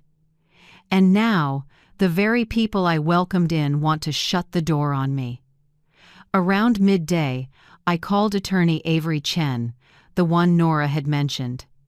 Her voice over the phone was light but firm, the calm of someone familiar with family property fights. "Mrs. Blake," Avery said, "the most important thing now is to stay calm and keep your evidence safe. Don't confront them. Don't say anything that tips them off. I've photographed everything," I said. "Texts, receipts, the loan note. Good. Back it up in multiple places. If you can, send me copies via secure email. We'll meet tomorrow at 9 a.m. in my office." Her voice steadied me. "Avery," I said softly, "they're my son and daughter-in-law. I don't want to destroy their lives." "Mrs. Blake," she paused. Sometimes protecting yourself isn't revenge, it's stopping people from doing worse. Especially when they're using your trust as a tool. I was quiet a moment. "You're right," I said. "Thank you, Avery. I'll be there." That afternoon, I pulled out my old notebook and opened to the first blank page. On the faint lines, I wrote small but firm, "Soft takeover plan begin." Below it, I listed bullet points. 1. Fridge labels to seize use. 2. Food discarded to make me feel I don't belong. 3. Money personal spending, old debt unpaid. 4. Language Marion instead of mom. 5. Goal pressure me to voluntarily leave. I stared at those lines a long time. Crystal's face flashed in my mind, leaning against the fridge, lipstick dark, eyes contemptuous. Maybe she thinks I'm a frail old woman, easy to steer like a patient to be neatly placed in assisted living. She was wrong. I'm the one who has held on to people's lives, steady-handed and blood-soaked, and still made decisions. If I survive that, I'll survive her little game. That evening, Crystal came home late. I heard her heels on the floor, the light laugh while she called someone. "Yeah, next week. He said he'll hold the unit if we close fast." I stood in my room listening and struggling to believe it. That condo, exactly the one from the flyer with the red circle. I didn't confront her. I recorded the call quietly, then set my phone down. As she went upstairs, I pulled the USB from the flower jar, backed up all the new photos and audio, and tucked it back. I heard her laughing with Tyler in their room, the laugh of someone who thinks she's already won. What they didn't know was the real fight hadn't even started. Late that night, I sat on my bed with a mug of mint tea. I looked at my hands, the ones that had held surgical tools, and steadied so many lives now trembling because of my own son. I took a deep breath and smiled slightly. Not because it didn't hurt, but because I knew I still had strength to push back. I picked up my phone and texted Avery. "I have clear evidence." "I'll come in tomorrow morning," she replied briefly. "Good. Don't let them know you've contacted me. Get some sleep, Mrs. Blake. Tomorrow will be long." I set the phone down and looked around the quiet room. Outside, the night wind gently moved the curtain. I touched my notebook, where the words, "soft takeover plan," were still fresh. My heart still ached, but my hands had stopped shaking. I turned on the small lamp and wrote one last line. "Tomorrow morning, meet Avery Chen, 9 a.m. This will be the starting point." I closed the notebook, set it by my pillow, and lay down. The clock ticked steadily. Inside me, nothing felt chaotic anymore, only a steady silence. They think I'm just a gentle old woman, easy to shoo away like an old knick-knack, but they'll soon learn that. Inside me is still a nurse who has fought death and has never lost. I closed my eyes and let the darkness hold me. Tomorrow, everything begins. And this time, I'm the one in control. The next morning, I woke earlier than usual. Texas sunlight slipped through the curtain, pale as old paper. I made myself a cup of black coffee, drank it in silence, then chose the brown coat my husband used to love, the one thing that steadied me in chaos. Today I would meet Avery Chen, the person Nora said, "will help you see your boundaries again." I arrived at the office just before 9 a.m. A small sign read, "Avery Chen, attorney at law, property and family rights." No luxury, just a neat room scented with strong coffee and shelves packed with volumes of the Texas statutes. The smell of paper, ink, and coffee blended together, and it felt like stepping into an operating room where you don't save bodies, you save dignity. Avery greeted me with a slight smile. She looked in her early 40s, black hair tied back, silver-rimmed glasses. Her voice was low and clear. "Please have a seat, Mrs. Blake." Nora filled me in briefly. "Start from the beginning, every detail matters." I took a deep breath and opened the file bag I'd prepared all night. I laid each item on the desk in order. Photos of labels on food, shampoo, the coffee machine, shots of my groceries thrown in the trash. A copy of the loan agreement for $35,000 signed by Tyler. A luxury condo flyer, with deposit once mom's house is sold circled. A printout of messages between the two of them about making mom feel cramped so she'll transfer. And finally, a 3-month household cost summary all paid from my account. Avery stayed quiet while I talked, jotting notes now and then. When I got to the messages, my voice caught, but she didn't interrupt, she just nudged a tissue box toward me. When I finished, she leaned back and laced her fingers. "Mrs. Blake," she said slowly. "Legally, they're occupants at will staying without a lease or ownership. That means you can terminate their stay at any time, as long as we follow Texas notice requirements." I looked at her, holding on to every word. "So, I can ask them to leave?" Avery nodded. "Completely lawful. And we'll do it by the book. First, a notice to vacate giving the required time to leave. At the same time, we can demand repayment of the $35,000 plus interest and consider emotional distress damages if they escalate." I touched the edge of the desk, feeling blood moving stronger in my veins. For the first time in months, I heard words that made me believe I wasn't powerless. Avery leaned in, softer. "However, I want one more approach, a psychological one. Instead of pushing them straight into a fight, we'll make them see the consequences if they keep going. I can show them the civil and tax risks so they understand that the sell mom's house scheme isn't just unethical, it could be a chargeable offense." I smiled slightly. "You plan to scare them?" Avery answered calmly. "Not scare, Mrs. Blake. Just put the truth in daylight and let them fear themselves." I sat still, listening to each word.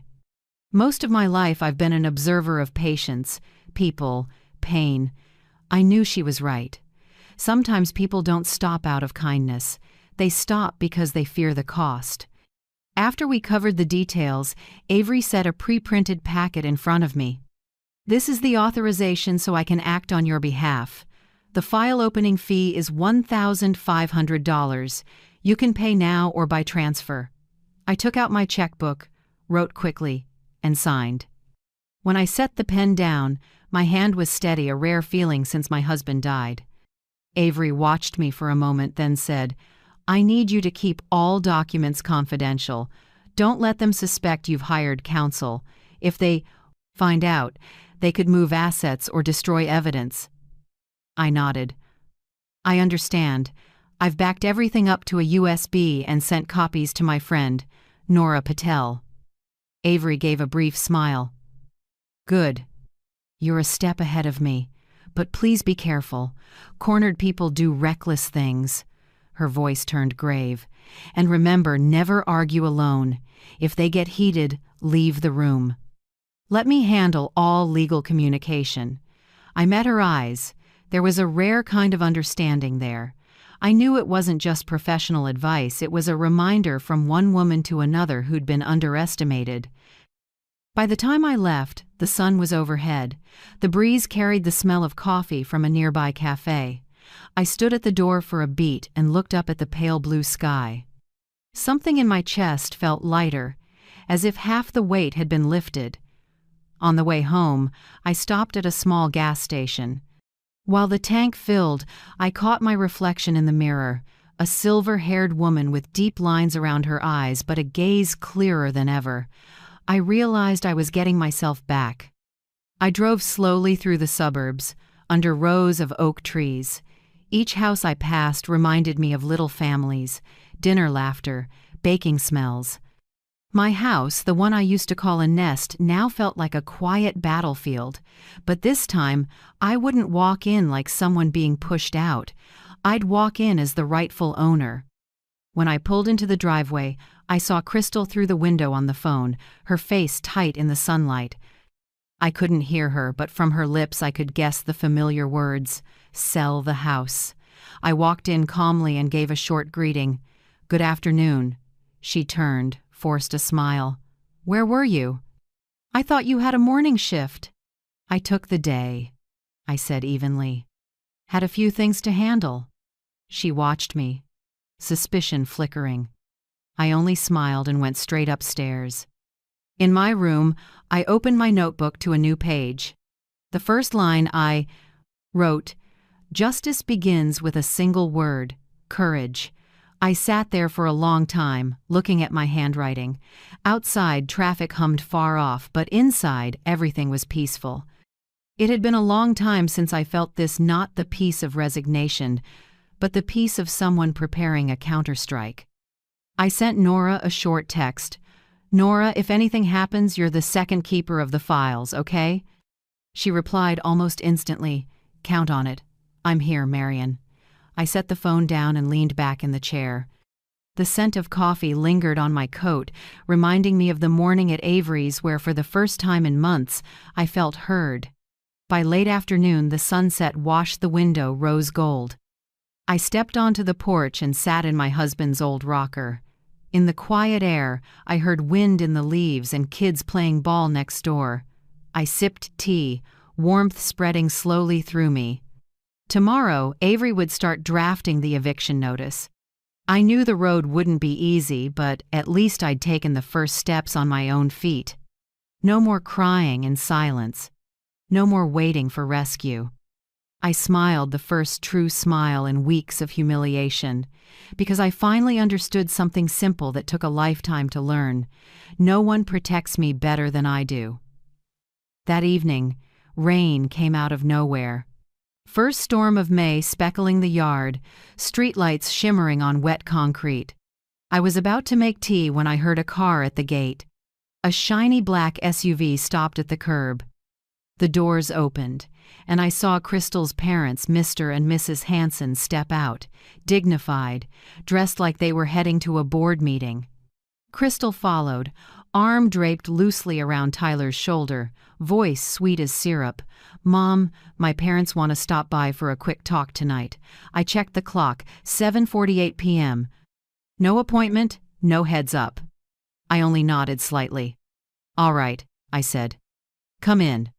Mrs. Hanson smiled politely, eyes sweeping the living room like she was inspecting a property to purchase. Mr. Hanson, tall, silver hair cut neat, sat down and spoke right away. "Marion, we're not here to judge. We're here to talk like adults." I poured tea and handed cups around. "I also prefer straightforward conversations," I said evenly. Crystal sat close to Tyler, fingers interlaced, eyes glinting with calculation. I knew she'd prepped a script. "Marion, Mrs. Hanson began, "we know living with young people can be hard, especially across generations. But maybe you should consider a more comfortable option." She paused for a sip, then smiled. "A high-end assisted living community. Nurses, doctors, attentive caregivers. Very good for seniors' health." I kept quiet, looking at each of them. "What about this house?" I asked slowly. Crystal jumped in, like she'd been waiting. "Tyler and I will stay. We can manage it, maintenance, upkeep, keeping things tidy. You won't have to worry about anything, just rest." "Who pays for maintenance, taxes, insurance?" I asked softly, almost a whisper. No one answered. Tyler's eyes slid straight to Crystal. Mrs. Hanson dabbed her forehead with a tissue. Mr. Hanson gave a polite little cough. "Let the kids handle that," Crystal cut in. "You know those costs aren't much. What matters is your peace and having care." I smiled lightly. "Peace?" I repeated. "Yes, I like peace too." I stood to refill the teapot. As I did, I subtly pressed the record button on my smartwatch, the one I wear on shifts. I kept my voice even, deliberately clearer. "So, what you're suggesting is that I move out of this house into assisted living, and you two stay to manage it? Did I hear that right?" The room stalled a beat. Crystal pressed her lips together. "Mrs. Hanson tilted her head, voice sweet as sugar with poison under it. "Marion, no one's forcing you. We only want what's best. At your age, taking care of yourself is the priority." That line kept ringing in my head, colder than the rain outside. Have you ever heard someone say, "It's for your own good," when what they really wanted was something that belongs to you? Share how that felt in the comments. I truly want to know what you think when you hear those words. I nodded, poured everyone more tea, and said slowly, "Thank you. I'll consider it." Those 3 words softened the room. Crystal looked relieved, like she thought I was giving in. Tyler stayed silent, wringing his hands. Each time he seemed about to speak, he stopped every time I looked at him. His eyes dropped. "Mister." Hanson braced his hands on his knees, keeping it courteous. "You know, my daughter only wants to help. She worries you're lonely and tired. Assisted living is modern now. There's a pool, gardens. You'll like it." I smiled. "I'm sure. But the question is who truly cares about my health?" No one answered. Only the wall clock ticked through the thick air. I looked at each face and saw the cracks forming in their patience. Finally, I stood and set the teapot down gently. "It's late. Thank you for coming by. I'll think about your suggestion." They stood, gathered their bags, still speaking politely. But when Crystal reached the door, I saw her eyes cold, sharp like someone who just placed a chess piece perfectly. When the door closed, the house fell quiet. Only the rain on the porch faded. I walked into the kitchen and looked around. The red labels still clung to pan lids, spice jars, the coffee machine. I stood still for a moment, then raised my hand and peeled them off. 1, 2, 3. Paper tore softly in the hush. I took them all fridge to shelves, erasing every trace of that soft takeover they'd staged. When I pulled the last one from the stainless soup pot, a strange feeling spread through my chest. Not anger, not joy, a return taking back what was already mine. I scooped the labels into a small trash bag, tied it tight, and tossed it out. The rain was still light, the wind cool, but a small, steady flame burned inside me. Back at the table, I picked up my phone. Avery had texted, "Notary has an opening Saturday morning, 10 a.m.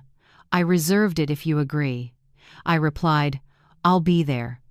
And I recorded tonight's conversation. Seconds later, Avery wrote, "Good, don't delete anything. The more they talk, the better for us." I put the phone away and looked around the kitchen again. No more red labels. No more Crystal, do not touch. Everything looked the same, clean, quiet, but felt completely different, reclaimed. The stove clock flicked to 11:59 p.m. The house slept. I walked to the new fridge, the one Crystal called hers, and set my hand on the gleaming door. I opened it, checked each shelf, then turned the tiny key hidden in my sleeve and locked it. The dry little click was soft but enough to make me smile. The closed door reflected me back, a woman once humiliated in her own kitchen, now standing straight, calm, with the key in her hand. I took my notebook and wrote the last line of the day. They want to talk like adults. Fine. From now on, I'll act like an adult who knows the law, knows boundaries, and knows when to lock the door. I set the pen down and listened to the wind at the window. Down the hall, Tyler shifted in his sleep, and Crystal was probably dreaming of a luxury condo that doesn't exist. They didn't know the game had changed sides. And tonight, the person truly in control was me. I turned off the kitchen light and walked slowly to my room. The rain kept falling, even and gentle. In the dark, I felt the quiet of a first small victory, not over them, but over my own fear. Saturday morning, I'll meet the notary and begin the legal leg of this journey. Tonight, I'll allow myself one luxury I haven't dared in a long time, a good night's sleep. 3 days after the family meeting, Nora called me. Her voice was a mix of urgency and firmness. "Marion, I spoke with a friend, a forensic accountant who used to work for the IRS. Send him the account screenshots you copied from Tyler's computer. He'll review them carefully and keep you anonymous." I hesitated. Part of me wanted to keep this at a civil level. But the other part, the one that had watched my son change and been humiliated in my own kitchen, knew it was time to learn the truth, however dirty. I sent the files through the secure email Avery set up. 3 days later, the report came back. I opened it and read slowly, line by line. In Tyler's transactions, there were repeating deposits from a source called Sable Consulting Agency, exactly 14 days apart, each for $2,800. The accountant wrote briefly, "This agency does not exist in the tax database, likely a shell entity issuing fake invoices for money laundering or tax evasion. If audited, the recipient is directly liable." I sat still. The room seemed to shrink, the air heavy with my son's guilt. I read it again, hoping my eyes were wrong, but no, the numbers were real, cold, and unforgivable. I leaned back, hands over my face, anger and pity tangled in my throat. I'd sacrificed my life so Tyler wouldn't grow up in scarcity, and now he'd stepped into a dangerous gray zone for ambition. I called Avery. She picked up right away, calm. "Mrs. Blake, I've reviewed the report Nora sent. If accurate, Tyler could be implicated in tax fraud. Penalties can be severe, even criminal if the IRS opens a case." I swallowed. "I don't want my son to go to prison." Avery paused for a few seconds, then spoke gently. "I understand. We won't use this to harm, but to persuade. This will be our strategic lever to show them that if they insist, they risk not only the house, but their freedom." I stayed silent. It took me nearly a full minute. Before I could answer, "Okay, do it your way." That night, I spread every document across the table. Photos, receipts, messages, a copy of the loan agreement, the financial report. Each sheet was a small shard of truth fit together. They formed a picture of greed. I opened my notebook and marked the timeline. February, they started sticking labels, "Crystal, do not touch." March, the food I bought was thrown out. April, Crystal told Tyler to let Mom feel cramped so she'll transfer. May, the Hansen family came to push me into assisted living. Now, the discovery of illegal money flows. I named this file set the Truth Dossier. Dry title maybe, but to me it was an oath. I printed 3 sets, one for me, one for Avery, one for Nora. Each packet was clipped with the list of audio files, photos, and receipts. When the printer stopped, I slipped each set into a plastic folder, labeled by hand, my hands barely trembling, and steadying as I went. Paper wasn't just evidence, it was the line between me and injustice. Night fell, and the house was so quiet I could hear wind seeping through the door jamb. I sat in the living room. The warm lamp threw my shadow long across the wall. Suddenly, an argument erupted upstairs. Crystal's voice was sharp and high. "Don't you get it? I can't live like this forever. If this doesn't get done, I'm gone, Tyler." Tyler sounded worn out, almost pleading.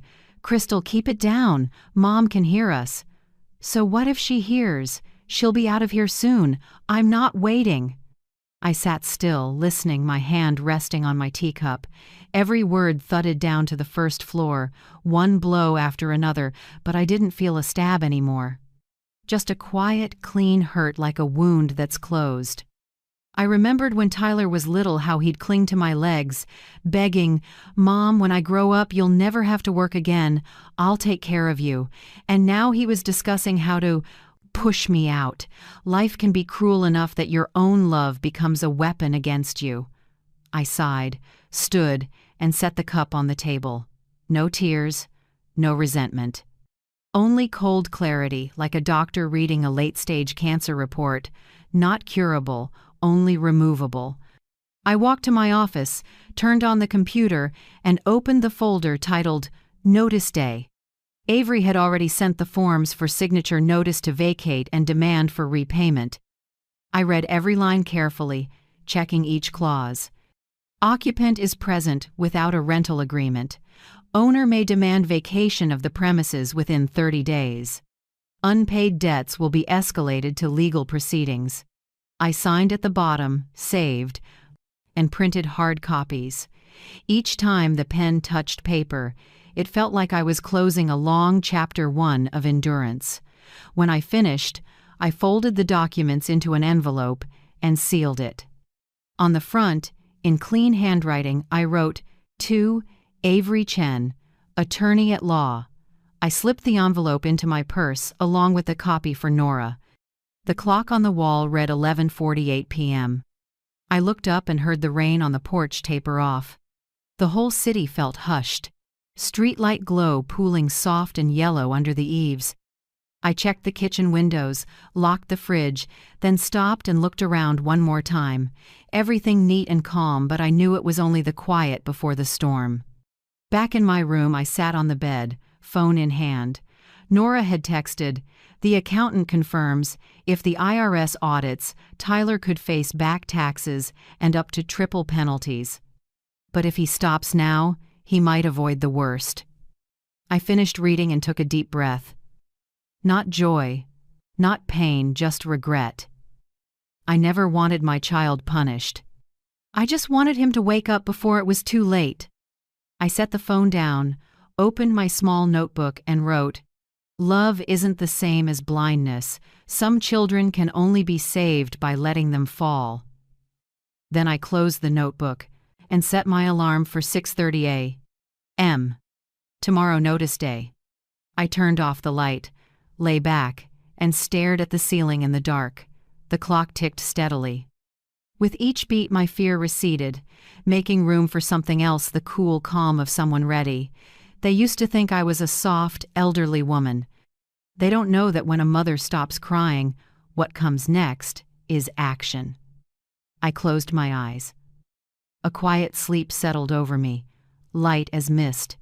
Tomorrow, when the alarm rings, I'll rise not with a broken heart, but with one that knows how it will live and who deserves to remain in this home.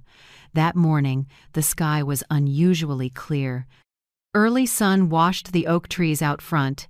A breeze stirred little white blooms along the walk. I'd been up early, brewed a pot of ginger tea, and set it on the kitchen table. The house was so quiet I could hear the living room clock steady as my own heartbeat. At 9:30 a.m., the doorbell rang. I opened it to find Avery in a gray blazer, files in hand, with a process server beside her. He nodded politely. "Mrs. Marion Blake? We're here to serve legal notice." I drew a slow breath and kept my voice even. "Come in." "I'm ready." As they stepped inside, Crystal appeared on the stairs in a blush silk robe, hair loosely pinned, lotion still on her face.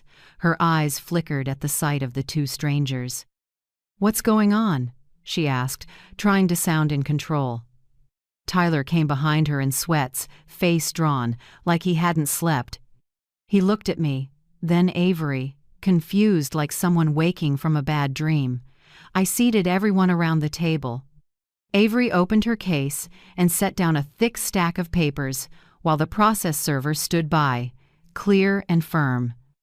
At the request of the property owner, Mrs. Marion Blake, I'm here to deliver a notice to vacate.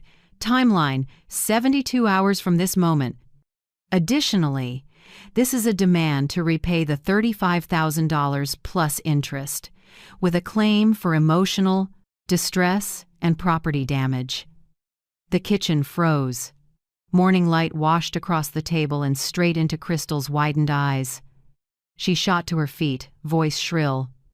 "What? Betrayal? You're suing us? Did you forget who's been taking care of you all these years?" I met her gaze, steady. "No one has taken care of me, Crystal. I gave you two: a place to live, food, and chances. All three end today." Tyler dropped to his knees, hands braced on his thighs. His voice was hoarse and shaking. "Mom, I'm sorry. Don't do this. I didn't mean. I just wanted you to rest." I looked at my son, the man I once carried when he was sick, the knees I bandaged when he fell off his bike. Now he knelt before me not out of love but fear of losing a crutch. "Tyler," I said, light but precise, "you've had thousands of chances to tell the truth, to change, to start over. You chose to ignore them all.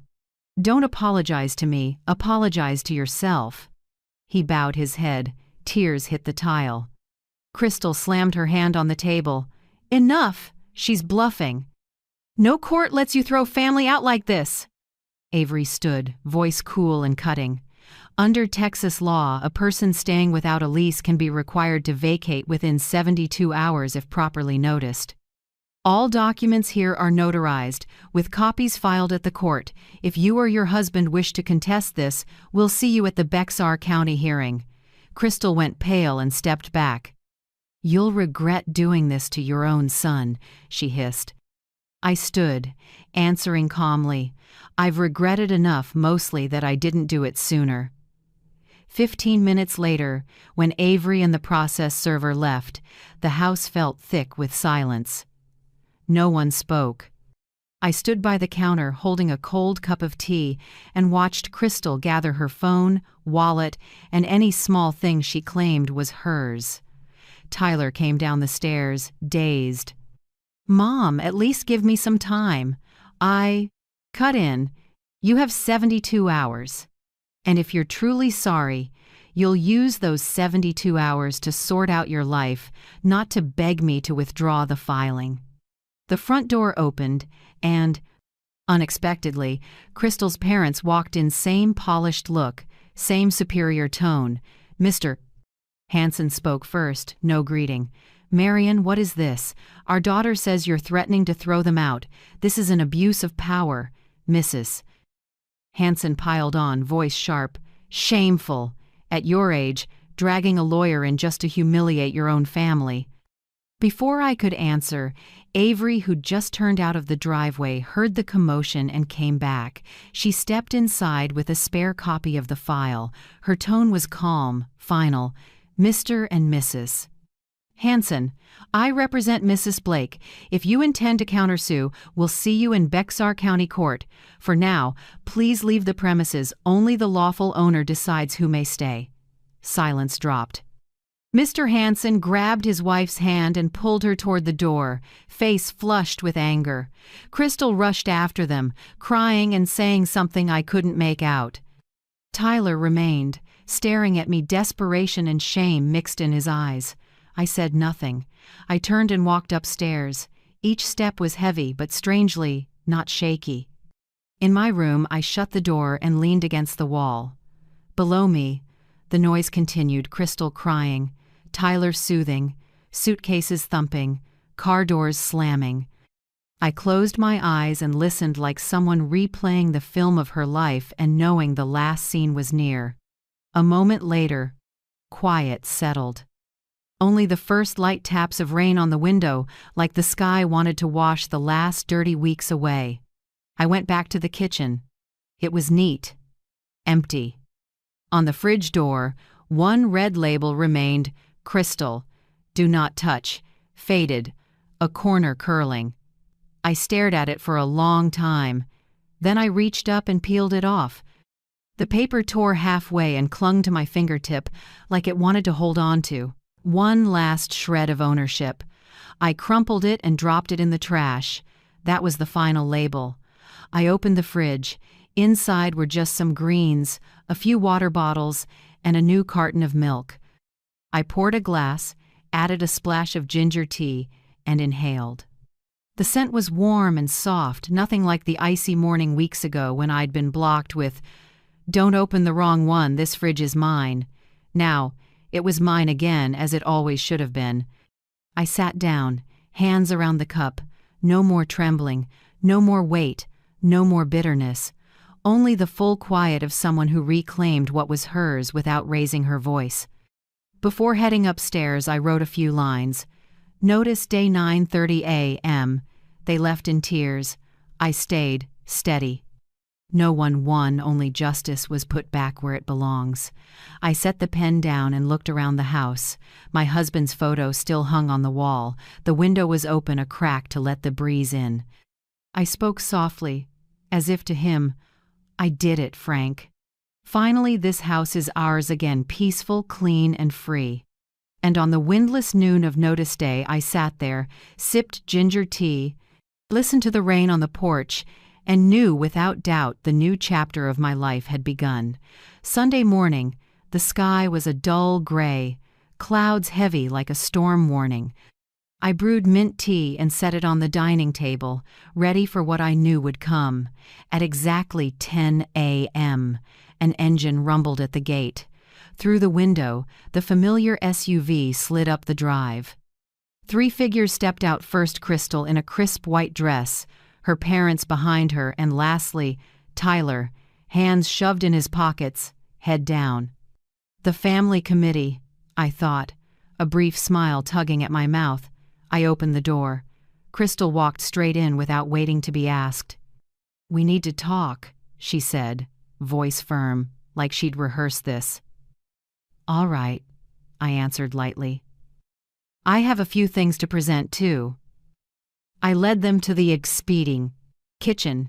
Everything was laid out, a clean table with a thick file sorted by sections, each clearly numbered. On the laptop screen, Avery waited on a video call, serious, steady. Crystal took a seat with her arms crossed. Her parents flanked her like a petty tribunal. Tyler sat apart, gaze unfocused. I opened the file and spoke evenly. "First, thank you for coming. I don't intend to destroy anyone.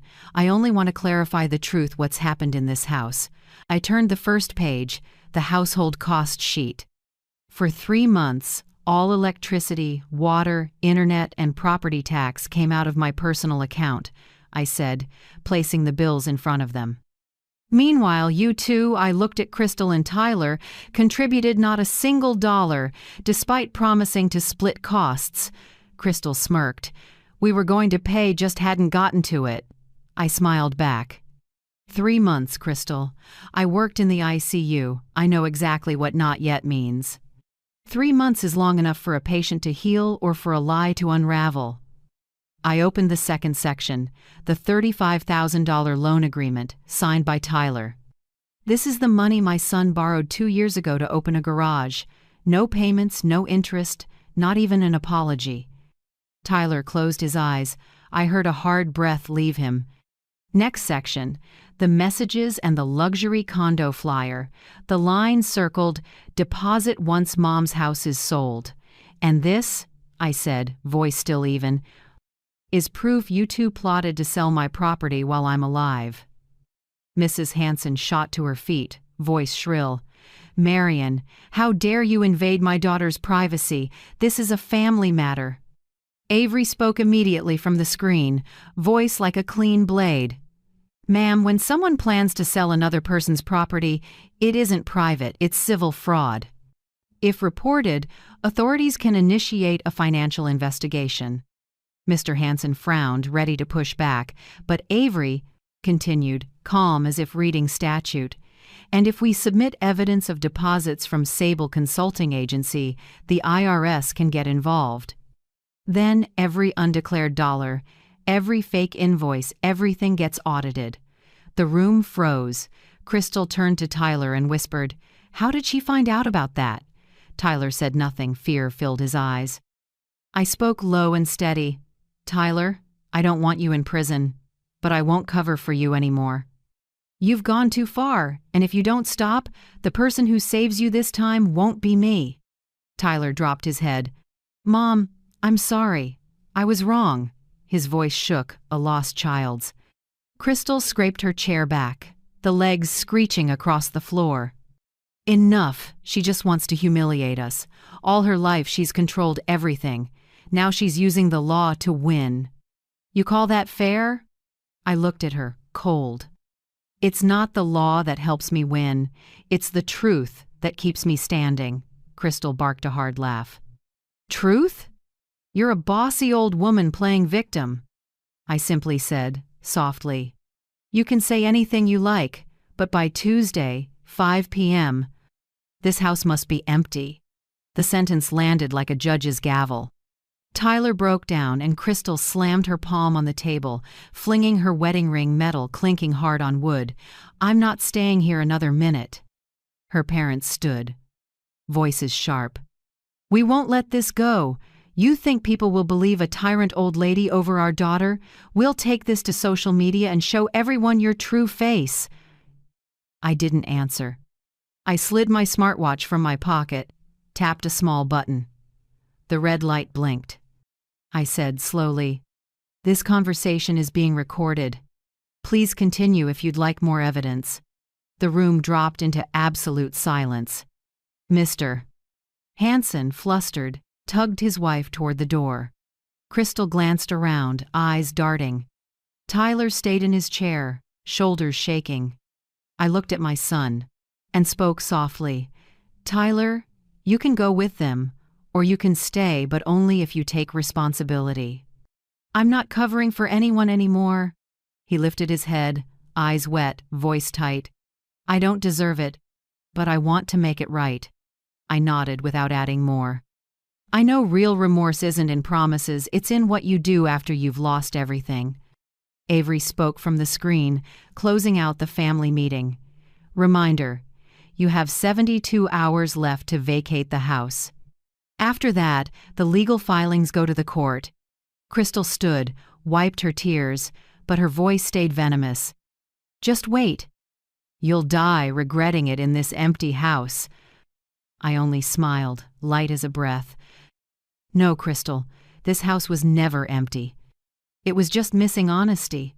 When the door slammed, an engine roared to life out on the street. I stood still for a few seconds, then exhaled slowly. The air in the house felt lighter, as if even the wind knew who had just left. I turned to the dining table, where the wedding ring Crystal had thrown still lay, catching a weak glint of light. I didn't touch it. I just looked at it, the last symbol of a marriage built on lies. Avery was still on the screen, a small smile on her face. "You okay?" "I'm okay," I answered, my voice low but firm. I haven't felt this calm in a long time. "Good work, Marion," Avery said.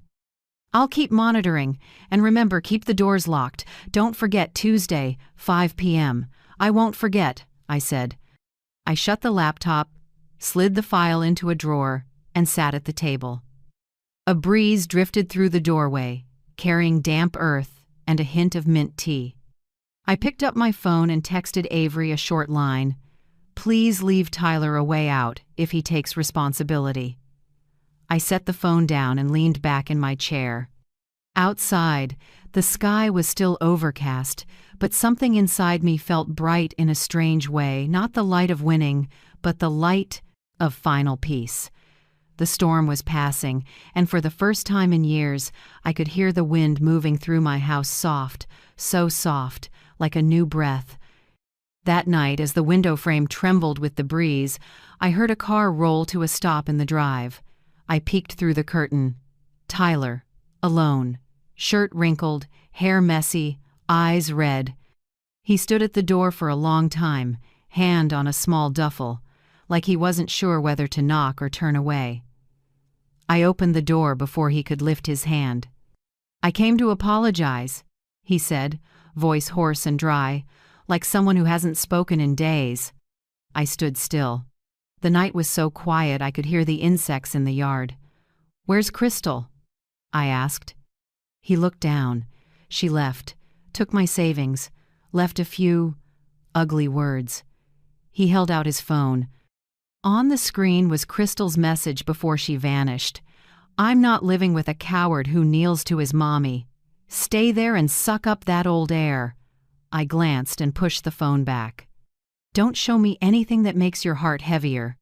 Tyler sniffed, trying to swallow a sob. "I've got nothing left, Mom. But I want to start over. I know I was wrong. I need you to give me 7 days. Just 7 days to clear my head, find a job, quit drinking, then I'll go. I'll pay room money, pay back every dollar. I'm not asking for forgiveness. I'm asking to fix it." I looked at my son, the man I once carried through fevers, standing in front of me like a lost boy.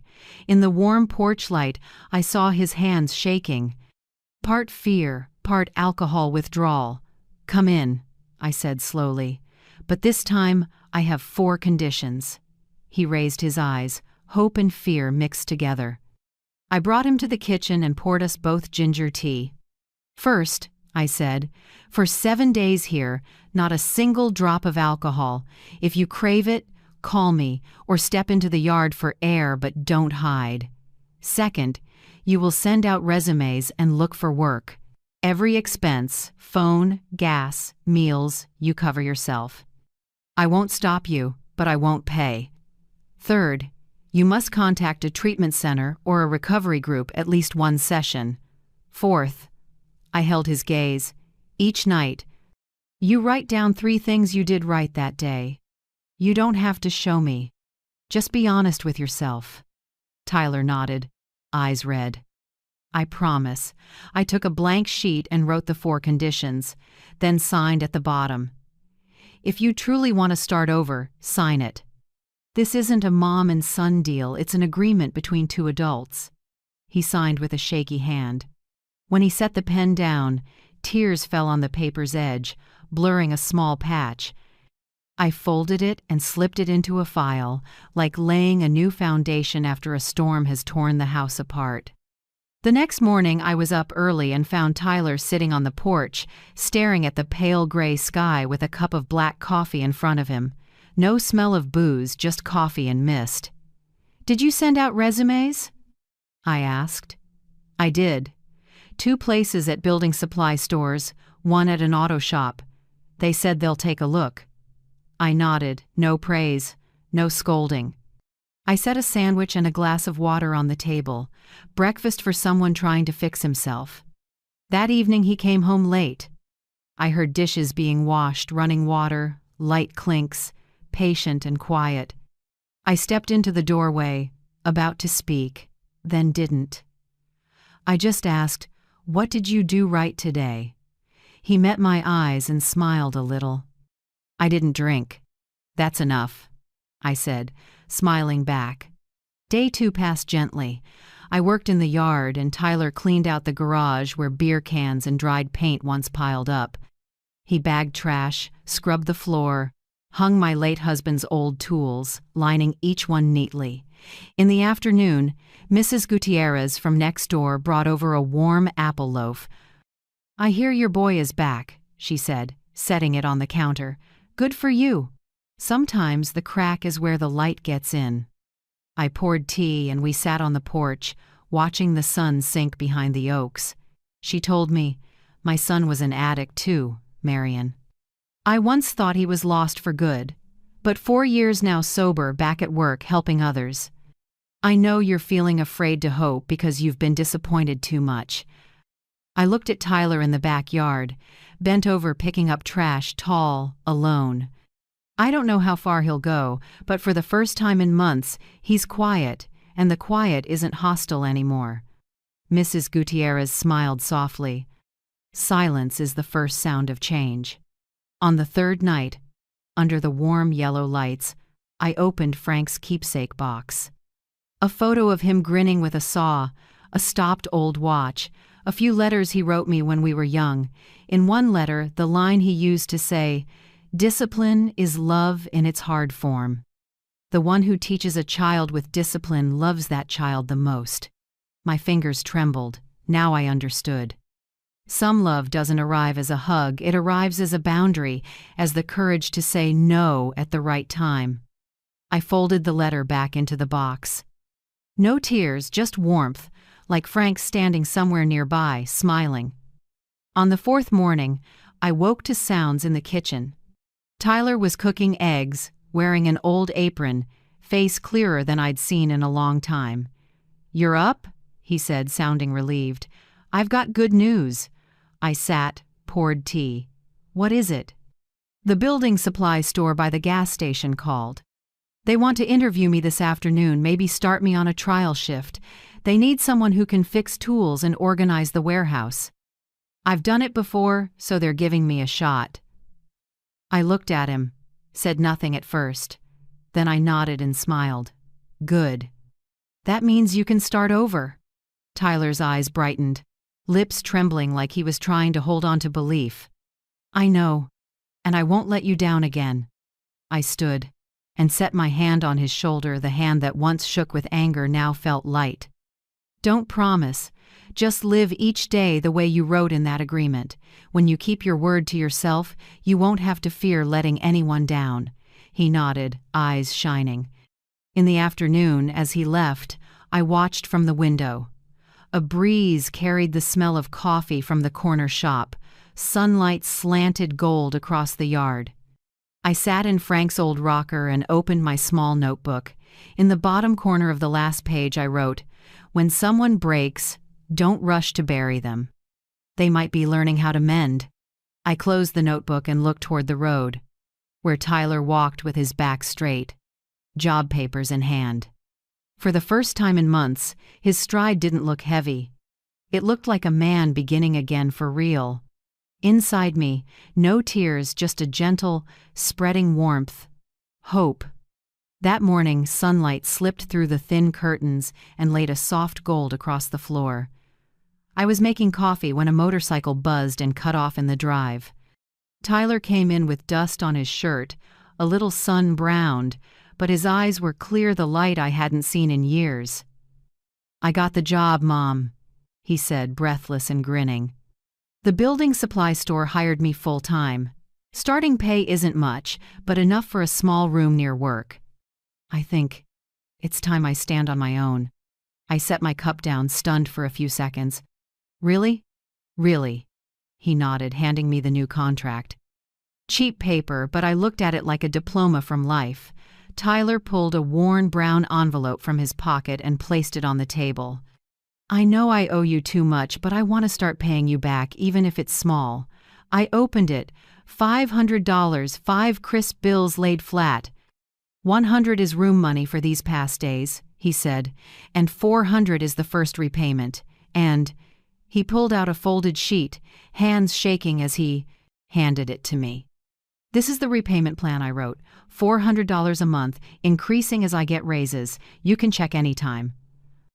I held the paper and read each clumsy, crooked line, careful and sincere. At the bottom, under Repayment Plan, Tyler had signed, "Your son, Tyler Blake." I looked up at him. In an instant, every image returned. The blond little boy with a toy truck. The teenager who'd promised, "I'll take care of you." The grown man who had kneeled in tears. All of them blending into one this time, standing on his own 2 feet. I set the envelope down, stepped forward, and hugged him. He went still, then hugged back, his hands shaking not from fear, but relief. I whispered, barely loud enough for us both, "You don't have to pay it all back, Tyler. Just don't repeat it." He gave a small smile and nodded, voice rough. "I get it. But you always said grown-ups take responsibility. I'm learning to be a grown-up now." That night we cooked our first dinner together, and maybe the last under the same roof, in the true sense. I made rice. Tyler marinated chicken, the same honey-grilled chicken he loved as a boy, only now my hands are more lined and his are calloused. The smell of roasting chicken filled the kitchen, blending with the simmering pot, the chop of the knife, and the light laughter of 2 people learning to begin again. I realized that after everything, motherhood hadn't vanished. It had just needed to be cleaned of anger and fear. Over dinner, Tyler talked about the new job, organizing materials, checking orders, sometimes lifting loads. "Not as exhausting as lying every day," he said with a smile between bites. I stayed quiet, watched him eat with a steady appetite, and felt something strange rise up. Pride, sadness, and peace together. "You know," I said, "the day you were born, I thought my job was to keep you safe forever. Turns out parenting is learning to let go without letting go." Tyler looked up, eyes serious and gentle. "I think you did both, Mom." Monday morning, the air was clear after a light night rain. Tyler's friend's pickup eased into the drive. His buddy Nate, tall, lean, kind face, hopped out to help load a few small boxes. Everything Tyler owned fit into 4 boxes: clothes, some tools, an old photo of me and Frank, and the watch I gave him at 18. Watching it, I felt both ache and ease. Neighbors gathered along the porch. Mrs. Gutierrez came over with a coffee. "Moving day?" she asked. "Yep." I smiled. "He found a room near work." She watched Tyler hoist a box into the truck and nodded. "Told you. A good son comes back, but next time, he'll return as a man." I smiled, eyes stinging a little. "I hope so." She patted my shoulder. "No need to hope, I can see it. The way he walks today, it's not running away, it's leaving the nest."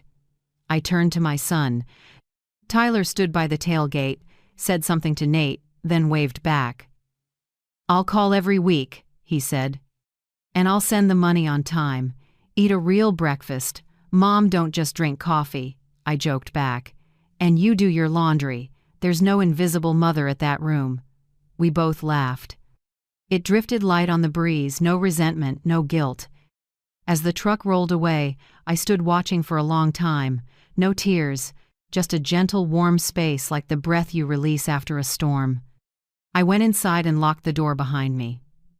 The house was still, but not lonely. Everything as it should be. Tidy kitchen, shining table, the scent of grilled chicken still hanging faintly. I brewed a small pot of tea, poured it into a porcelain cup, and sat by the window. On the table lay Tyler's handwritten repayment plan. I read it again and paused at the last line. "I can't pay back everything I took, but I will repay with time by living right." I smiled softly, brushing a finger over his messy signature. Maybe, sometimes, growing up isn't a fancy apology. It's a smudged sheet of paper and a small envelope of honest effort. Near dusk, I watered the flowers on the porch. The last light turned the yard honey gold. A mild breeze, damp earth, and roses in the air. Traffic hummed far off, and my heart felt as calm as a still lake. Mrs. Gutierrez came by again with a basket. "For you," she said. "Banana bread I just baked, best eaten when your mind has finally settled." I took it, smiling. "You always know exactly when I need something." She sat beside me, looking at the quiet porch. "Strange, isn't it? When the kids leave, the house is emptier, but the heart is lighter." I nodded, sipped tea. "Because we know this time they're leaving not to run, but to find their way." She looked at me kindly. "You did the right thing not rescuing, but teaching him to rescue himself." I chuckled softly and looked up at the peach-colored sky. Frank would be proud. I finally learned to love the way he taught disciplined but kind. When the sun slipped away, I latched the gate and went inside. Warm air, golden light. I went upstairs, changed into pajamas, and pulled the curtains. On the table, the family photo still stood: Frank, me, and Tyler at his 10th birthday, grinning over the cake. I traced the glass and whispered, "I kept the promise, Frank. Our boy is standing on his own again." I turned off the light and lay down.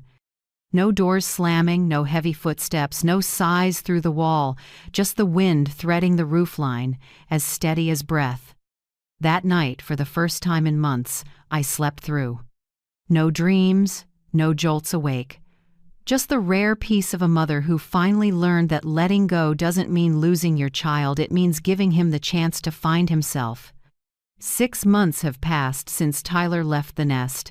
The house that once echoed with fights now holds only the tick of the clock and the light drift of coffee each morning. I slowed down and did the things I'd put off from exhaustion, changed the curtains, repainted the kitchen, planted a row of white roses along the porch. When the wind blows, the petals flutter as if someone is whispering, "It's okay now, Marion, it's okay." In the mornings, I usually head out to the garden early, trim the dead stems, spread fresh compost, and water with the old can Frank used. Sometimes, when the sun hits the spout just right, the light refracts into a tiny rainbow. I look at it and feel weightless, a piece I hadn't touched in years. Every Sunday, Tyler comes by, right on time, like clockwork. He drives a small pickup, stops at the gate, and taps the horn twice, our little signal. Each time, I open the door already catching the smell of fresh bread from down the street.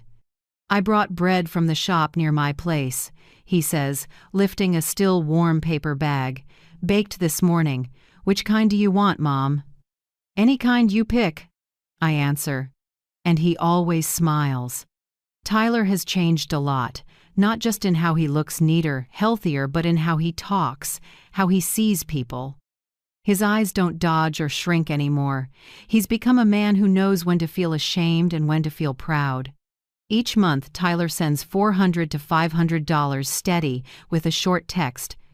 "Picked up some extra shifts this month, sending $500. He also includes a photo of his pay stub, not to show off, but to prove to himself he's keeping his word. I never demand anything. I just save those messages, month by month, like a ledger of my son's growing up. One fall afternoon, Tyler showed up with someone. A young woman with brown hair tied back, a beige sweater, and a gentle smile. "Mom," Tyler said, "this is Lena Brooks. She works at the bakery near me. She knows I owe you a lot, and she wanted to thank the person who taught me how to grow up." Lena offered her hand, her voice soft. "I've heard a lot about you. From Tyler. I just want to say, without you, I don't think he'd be standing here." I looked at her, no heavy makeup, clear eyes. Something about her made me trust her immediately. Not because she's pretty, but because her gaze looked exactly like mine at 20, when I still believed kindness never goes out of style. Dinner that day felt unusually warm. Lena helped set the table. Tyler did the dishes. When he finished, he whispered, "She's nothing like Crystal, right, Mom?" I smiled. "Don't compare. Just remember, someone who truly loves you won't ask you to tear your mother down to prove anything." He nodded, eyes deep and steady. A week later, I got a text from Crystal. I was wrong. "I want to talk. Will Tyler forgive me?" I read it and didn't reply. I wasn't angry anymore. There was nothing left to say. I just took a screenshot and sent it to Tyler, no comment. An hour later, my son wrote back. I said thank you, but no. "Thanks for staying silent, Mom." I cried when I read that. Not out of spite, but because someone who once knelt in weakness could now stand tall without me holding him up. At the end of the month, I went to attorney Avery Chen's office to update my will.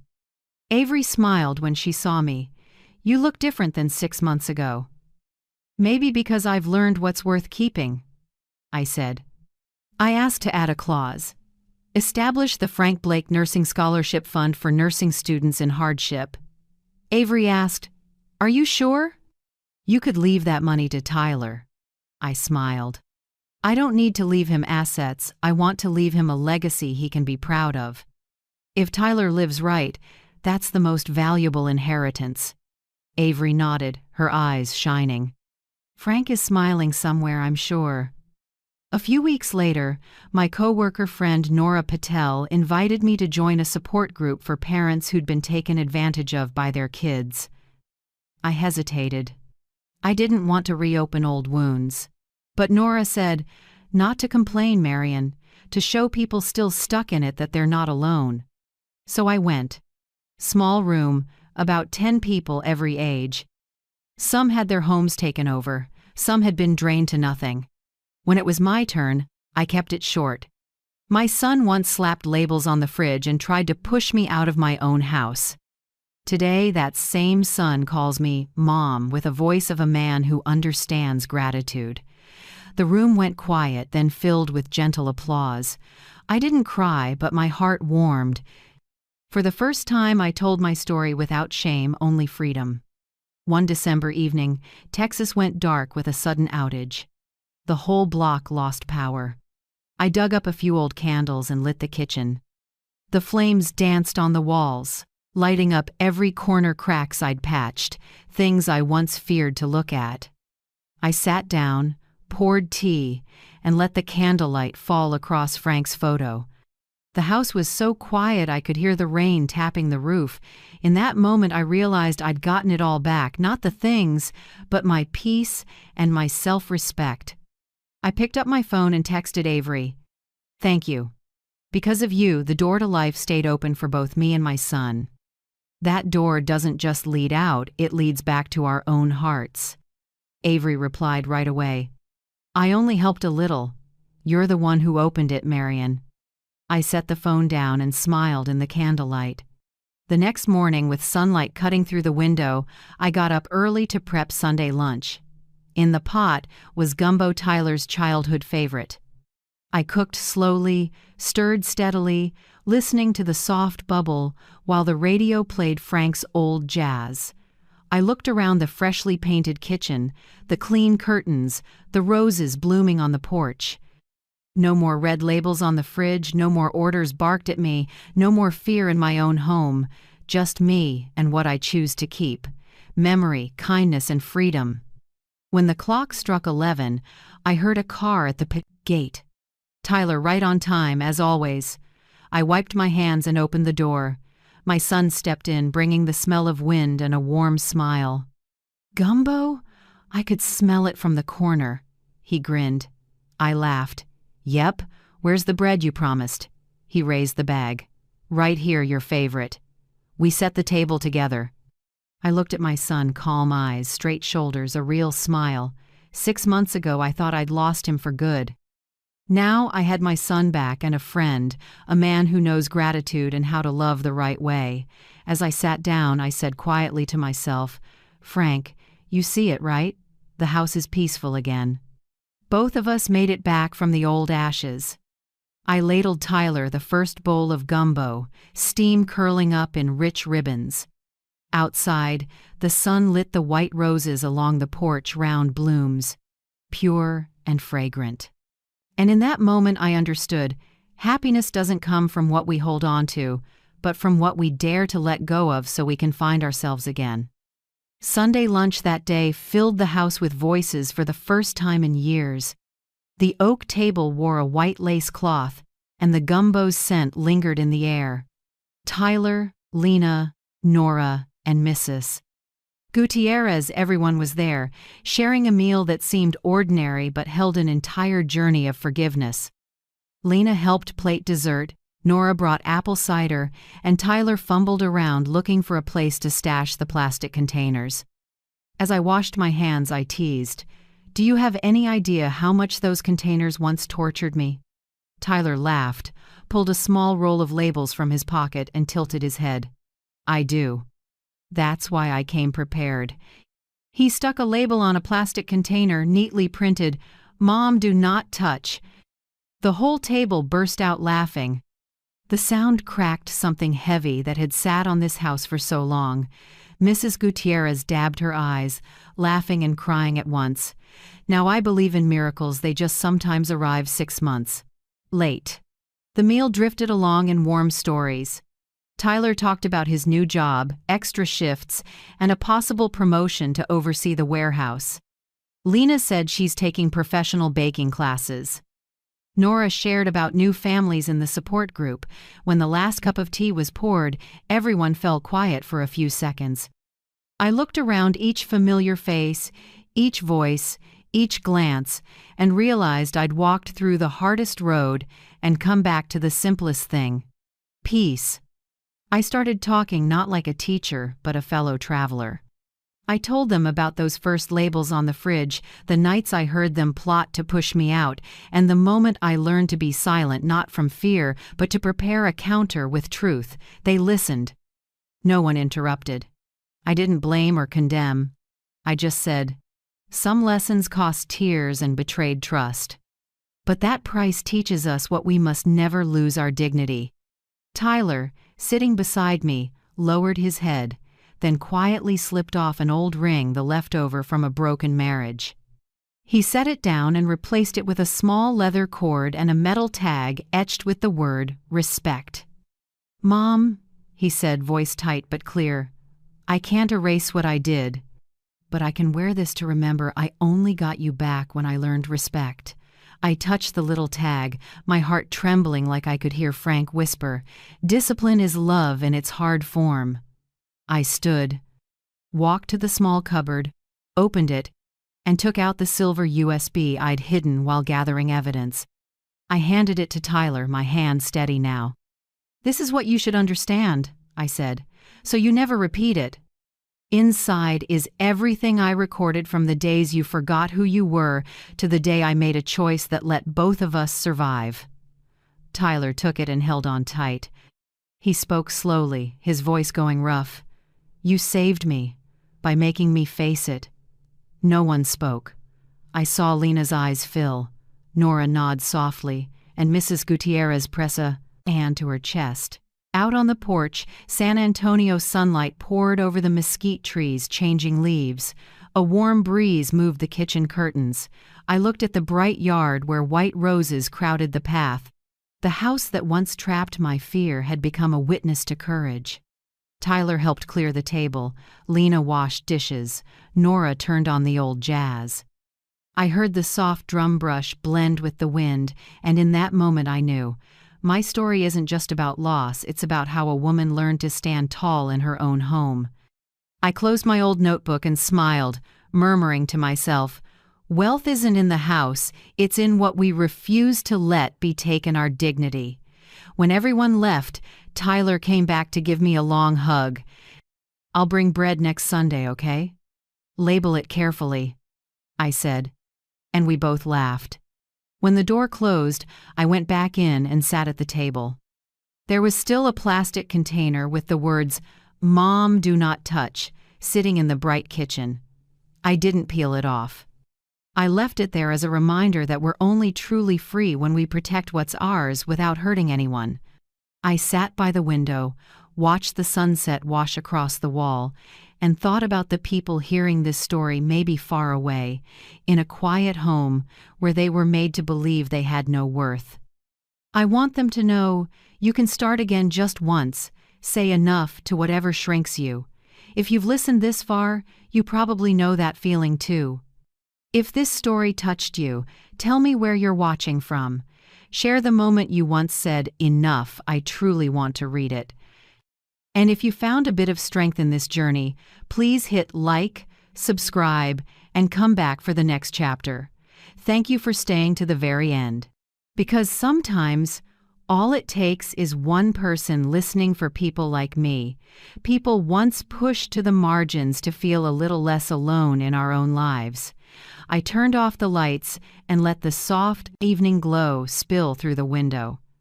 Outside, the San Antonio breeze moved again, brushing past the white roses, and I knew that this time it was moving through a house with dignity.